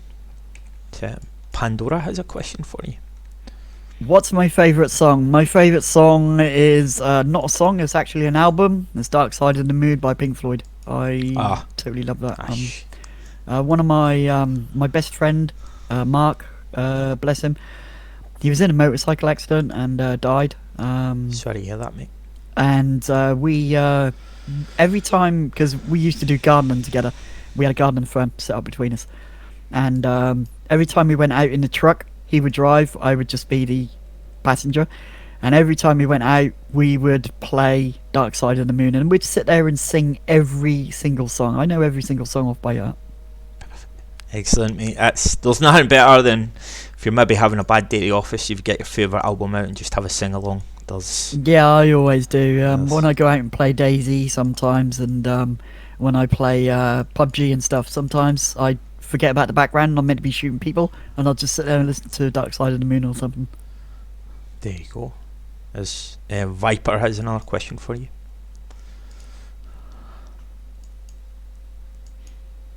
For a new player, get even TrueStream or download client from Eve's main page.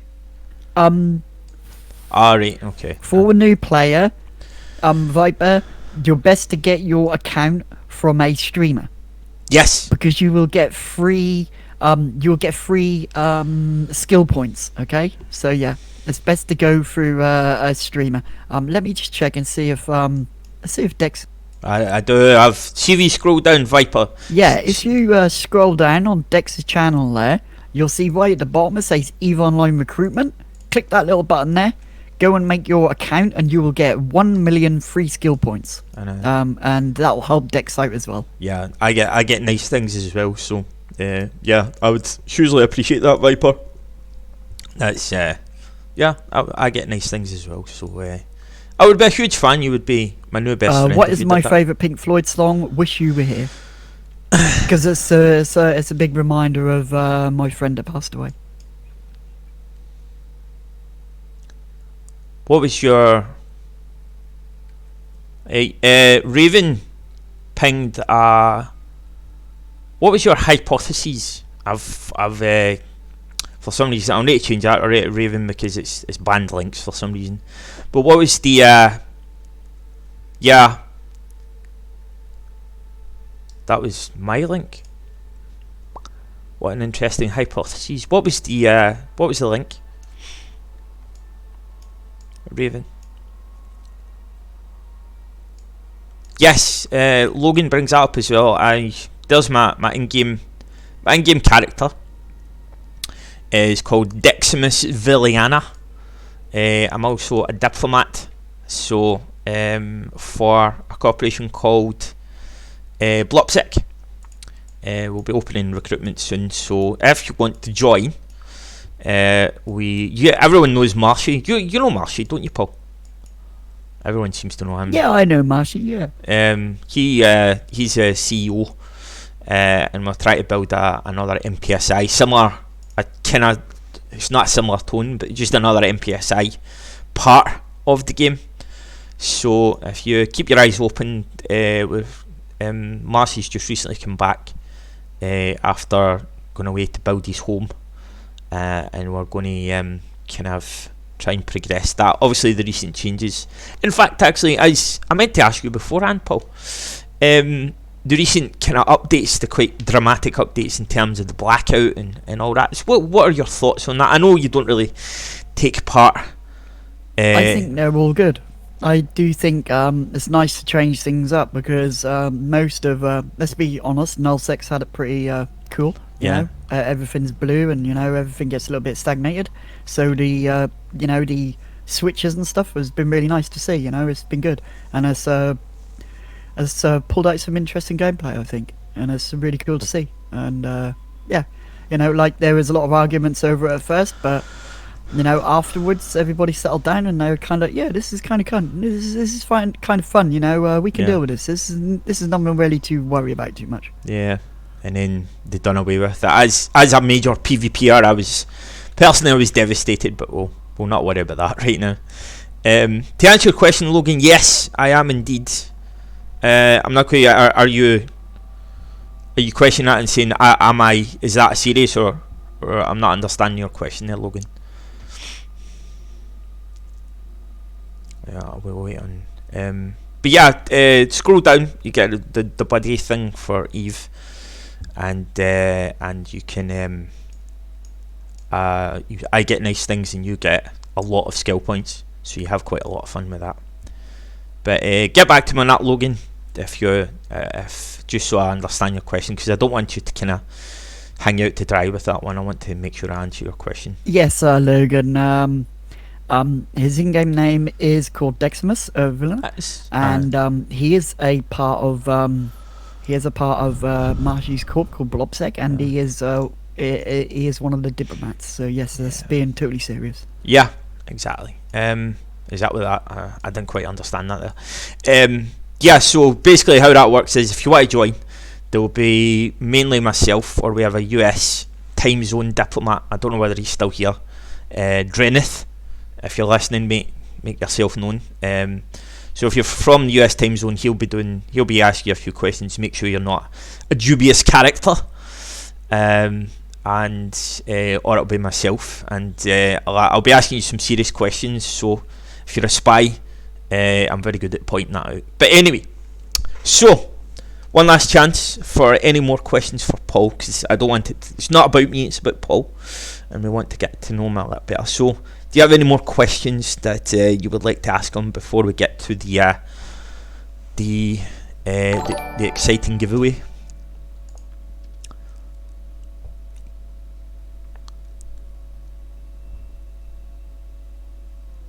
Bam, bam, bam. It looks like they've all gone quiet now. You know, they know too much about the goat now. That's what I know. It's oh yeah. We told them too much, Dex. I know. We told them too much. It's all that. I can tell them a little bit more. Do I play any other games? Yes. I like to play a bit of PUBG. I like to play DayZ. I'm a part of a role-playing server on DayZ called the Red Zone. So I play on there, and I play on there with Johnny UK and Mr. Nefarious. So yeah, it's pretty cool. I also play Assetto Corsa. I'm an avid fan of racing cars, and I own a Ferrari 456 GT2 race car on there, and that's all I drive. I play Atlas sometimes. I also have They Are Billions I play. I also play a little bit of the other pirate game on Windows, Sea of Thieves. I have American Truck Simulator, and I also have Euro Truck Simulator 2. I also have Counter-Strike Source, because I used to play that a long time ago. I have a few games I like to play. What am I looking at next for my next game? I do like the look of Red Dead Redemption 2, but I'm waiting to see if that comes out on Steam and if it'll be on sale on Steam, because I'm not a fan of paying 54 quid for a game. Yeah, I did have my eye on the new Modern Warfare, because it does look like they've done a magnificent job of the graphics, in the gameplay, because it looks like utter carnage, which is my idea of a good time. But again, Blizzard are looking for, I think, about the same price tag. So I think I'll wait until perhaps they have a Christmas discount or something like that before I pick that up. Yeah, that's what I was hoping, because Red Dead Redemption 2 is meant to come out on Steam next month in December, and I thought, well, if it's going to come out in December, they might actually do a little bit of a cheeky, discount on it, being winter and that, and Christmas and stuff. So yeah. Right, I see. Yeah, I also had they're supposed to be bringing out, that new thing, Death Stranding. No, I haven't heard of that one. That's one that's going to be brought out. It's going to be a PC version next summer, I believe. Oh yeah. That looks magnificent. I don't know whether any of the chat members have that, but I love the fact that my favourite part of the game is whenever they did a trailer, and I think there's a gameplay trailer of about 20 minutes or something, and I have no idea what's going on. Literally not a clue what it's about, and I like that total mystery behind it. It's fantastic. It looks fantastic, and it's the guy. Do you remember Metal Gear Solid? Solid Snake. See the guy that developed that game. That's the guy behind it. He designed that and wrote it all and stuff. So, and he's like a celebrity, is he not, in Japan? Hiro something, I think his name is. Something like that. Yeah, I know who you mean. Yeah. And it's got like the cast members. It's got a Bond girl in it, and it's got I think it's a guy from The Walking Dead or something. I forget the name of the actor. And the director of it was Guillermo del Toro, who's a Hollywood director. So it's a Triple E game. So I'm very excited about that. If I can afford it, that's for sure. But Call of Duty is the first one in the list for sure. So one last chance, guys. Edgar has I asked, just spotted that. would Paul stream other games too? It depends on my viewers. If my viewers would like to see other games, yeah, I would stream other games. I don't feel, I don't have to stick with just EVE Online itself. But yeah, if my viewers would like to see other games played, yeah, I would do that. Yeah, no worries. Yeah, perfect. So, yeah, any other questions at all, guys, before we go on to the giveaway? And as I said, it's going to be a comedy giveaway, so unless anyone wants to send something over to me, by all means. But I was thinking about Red Dead, but I've never really. Oh, right, you mean for the stream? Sorry, yeah. If you do get that might be a thing actually. Red Dead Redemption. It might be a streaming option for you. Are you still with me, Paul? Yeah, I'm still here. It might be perhaps an option for you. But so when I'll dock this bad boy up. I was doing level 1 missions in a Kikimora, which I must add is a seriously good looking ship. It's a right sexy ship, I must admit. It reminds me of the what do you call them? What was the name of the bad guys out of Battlestar Galactica? What was Cylons? There it is, Cylons. It reminds me of the bad guy ships out of Battlestar Galactica. It's an amazing ship to fly as well. Thanks for the there you go, dude. 200 mil. Thanks very much, mate. Appreciate that. Yeah, do giveaways with that as well. Right, so considering this is, I wasn't nervous under it at all, Paul. I wasn't nervous doing this at all. I was perfectly relaxed. Spot the sarcasm there. You've nailed it, buddy. I enjoyed and thank you so much for being here. I really do appreciate it. Thank you for having me on and getting to know me, as a person as well as a pilot. So I really enjoyed it. And Raiden did say I should recruit you, so I'm expecting me to be talking to you about joining Streamfleet at some time, no doubt. What's the income? What is do I get like perks? What are the perks? Perks are you get to chill out with the goat in Discord. You also get to chill out with Miss Moses and Raiden. Sometimes Miss Moses and Raiden will poke you a couple of times, yeah, but yeah, it's just you get to hang out with a lot of different streamers, lots of many streamers, and have a huge database from streamers.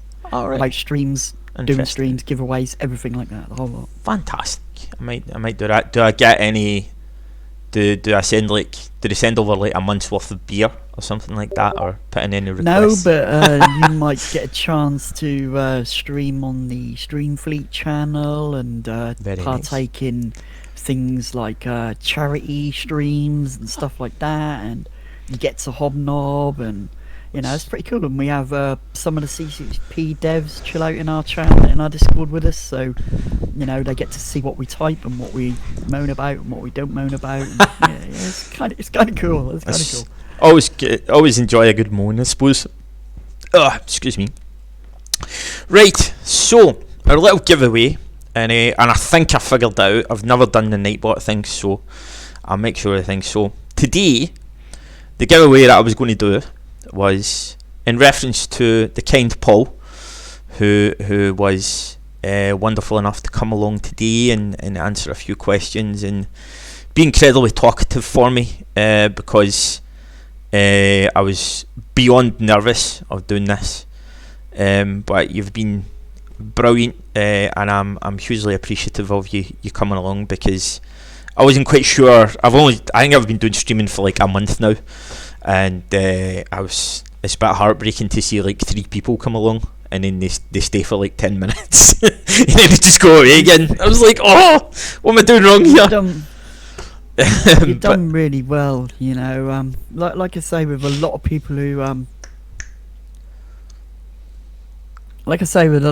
who start streams, you know, and this sort of thing, it takes time, you know. Yeah. Rome wasn't built in a day, so. But you're doing really well, you know. You had a good show, and we had a lot of people, and we still got a good 30 odd people still chilling out and watching the stream. So you're doing pretty well. You've done pretty well. A lot of people don't barely get over 3-4 viewers, so you're doing really well. Eve's a popular game to watch. A lot of people like watching Eve. I'll give them that. And the community is very supportive of Eve streamers. So yeah, as I said, I'm eternally grateful for you coming along, and if I'm just going to try and recruit some more people. Going to try and recruit more people. My next target is going to be Johnny UK.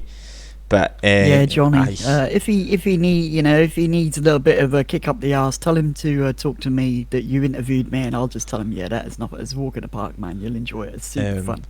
But I'll just tell him lies. My Johnny is my great and dear friend. I've done numerous sleeps with him, but usually when I talk to him, it usually ends up in an argument. So it's quite fun. Well, some of you guys might be aware of this.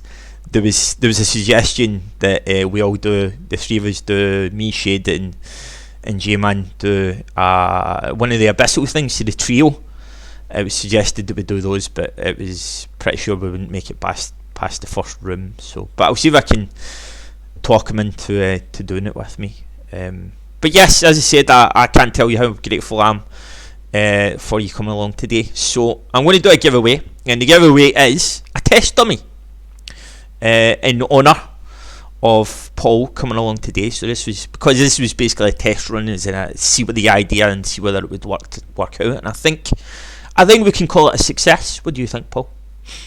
I think it's been amazing. It's been really good fun. You know, it's been nice to just chill out and not be the goat. It's just be me, Paul. Yeah. You know, just a normal dude, just that plays the game. It's been really nice and relaxing. And I'd just like to say thank you, Dex, for having me along.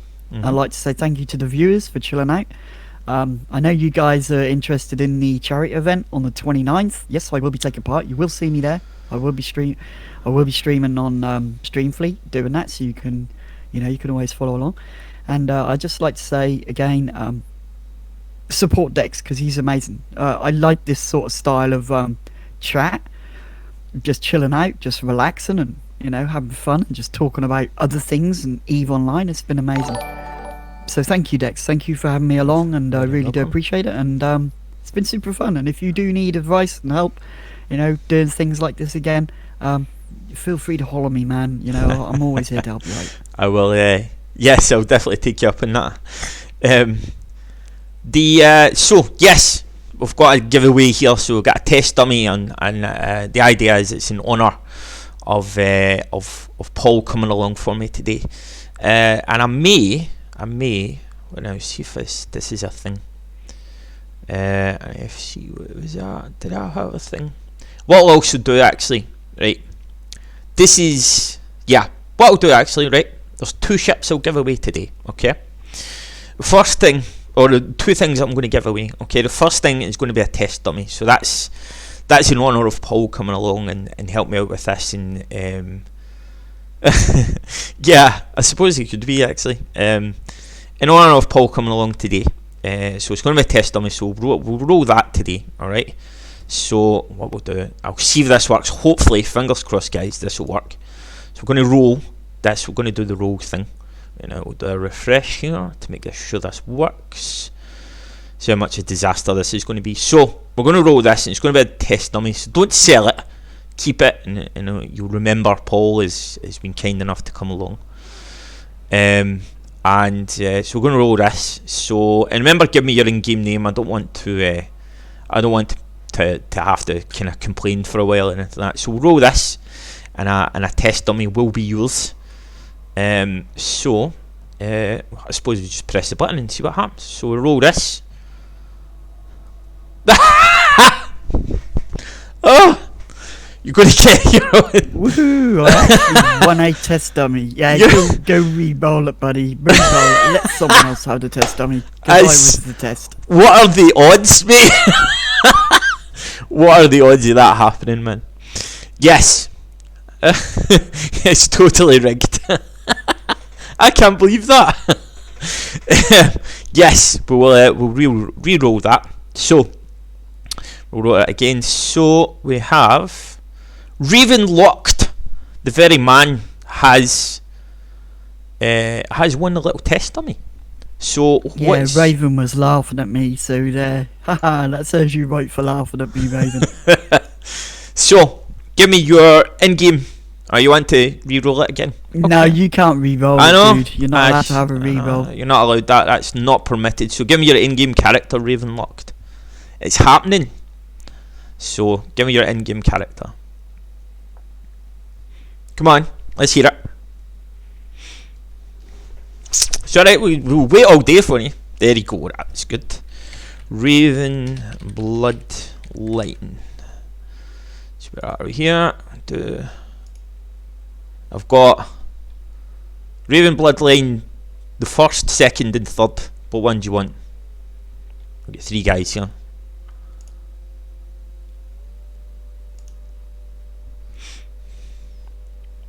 I'll give it to that guy. Got a member of test. I'm gonna test dummy. Cool. No worries.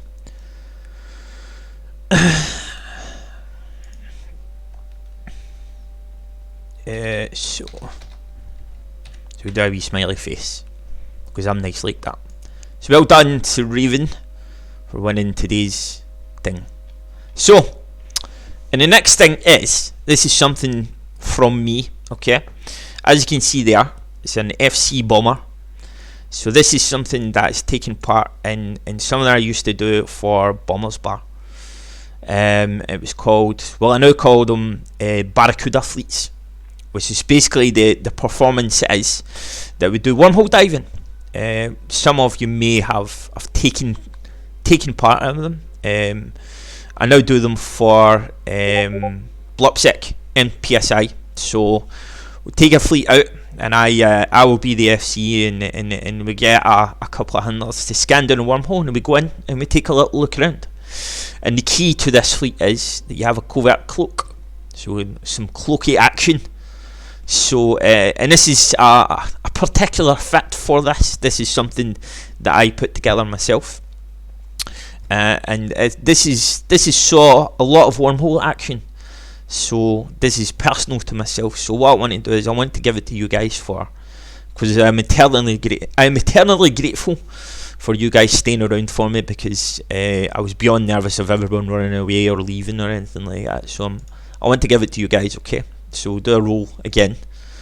So we'll do a roll, and we'll see who wins. Edgarius64, the main man. You win an FC bomber. It's a Manticore. It's all yours, my friend. So give me your in-game name, and I'll be handed that to you. Let's see what you've got. Let's see your in-game name.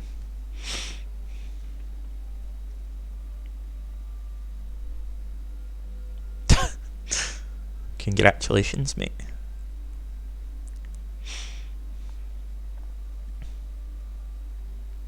We're waiting. Come on, Edgar. Let's hear it.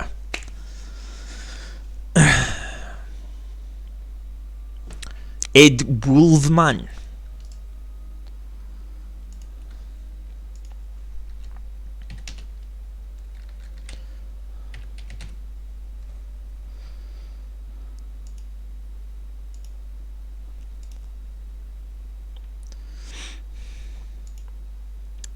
Was it? So, congratulations, mate. Shall we, Pandora? Shall we do that special giveaway that you gave me the other day there? It's all good, Edgar. It's all good, mate. What do you think, Pandora? Should we do that? I've got wait for this, Paul. You'll like this one.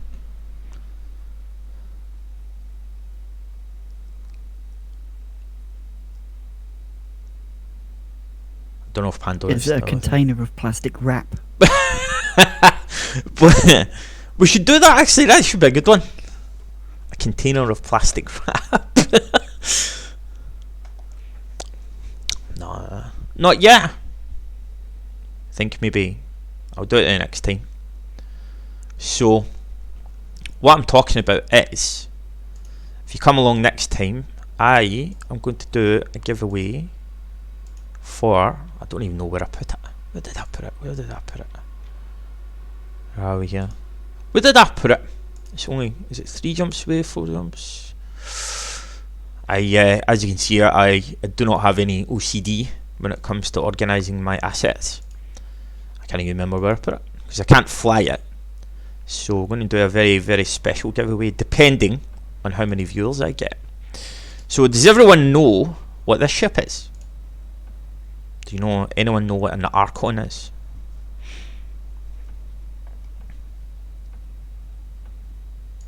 It's a carrier. An Archon is a carrier. It's a lovely design. So what we're going to do is, and we're not going to do it today, but the next time we're going to do a thing, perhaps Johnny UK, if I can give him a good kick up the arse and to come along. I'm going to do a giveaway for an Archon. Alright? So yes, in terms of the giveaway, all you need to do is be part of chat, just be active, because the most important factor here is that you take part. I'm not interested in someone just simply lurking. I want you to take part in the conversation, because, as Paul says earlier, that's the key to it, is people take part and ask questions and talk to each other, because that's a big part of the game, is the community aspect. Because that's pretty much the main reason why I play the game, is because I have great and dear friends in the game. But yes, next giveaway we'll do the Archon. I think what do you think, Paul? Should we do that? Yeah, it sounds awesome, man. Yeah, an Archon is a thing. So before we go, thanks for coming along, guys. Thanks for sticking around for me, because, as I said, I was beyond nervous. You should see I need to go for a shower now. The sweat's coming off me right now. Thanks for sticking around, and I will see who I can recruit next time. So, any final questions for Paul before I go? See if we get any questions at all.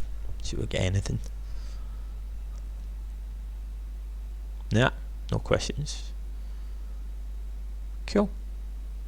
Well, yeah, as I said, thanks for coming along, and thanks for joining me today, Paul, and doing your thing. Alright, man? Yeah, you're welcome, man, and thank you for having me along. I've really enjoyed it. Yeah. I find this is a really nice thing to do. It's kind of chilled out, and it's not stressful like some of the other shows that are out there. And I think you've got something good going. I watched that. Keep up the good work. I watched the talking in stations, and it was a bit of a dick swinging contest. I didn't enjoy that at all. That was yeah, sometimes it is. Another one to watch is Open Comms. It's late night though, on a Friday night. Yeah. About 2 a.m. in UK time. Mm-hmm. But yeah, that's pretty fun, because they just chill. They just sit there and drink shots and just get drunk and just have a laugh. And it's fun. Sounds like a lot. Sounds like a lot of fun for sure. But take it easy, guys. Thanks for coming along, and I appreciate your company. Cheers. Yeah, thank you, everybody. Good night. Have a good fun, and see you later. And thank you, Dex.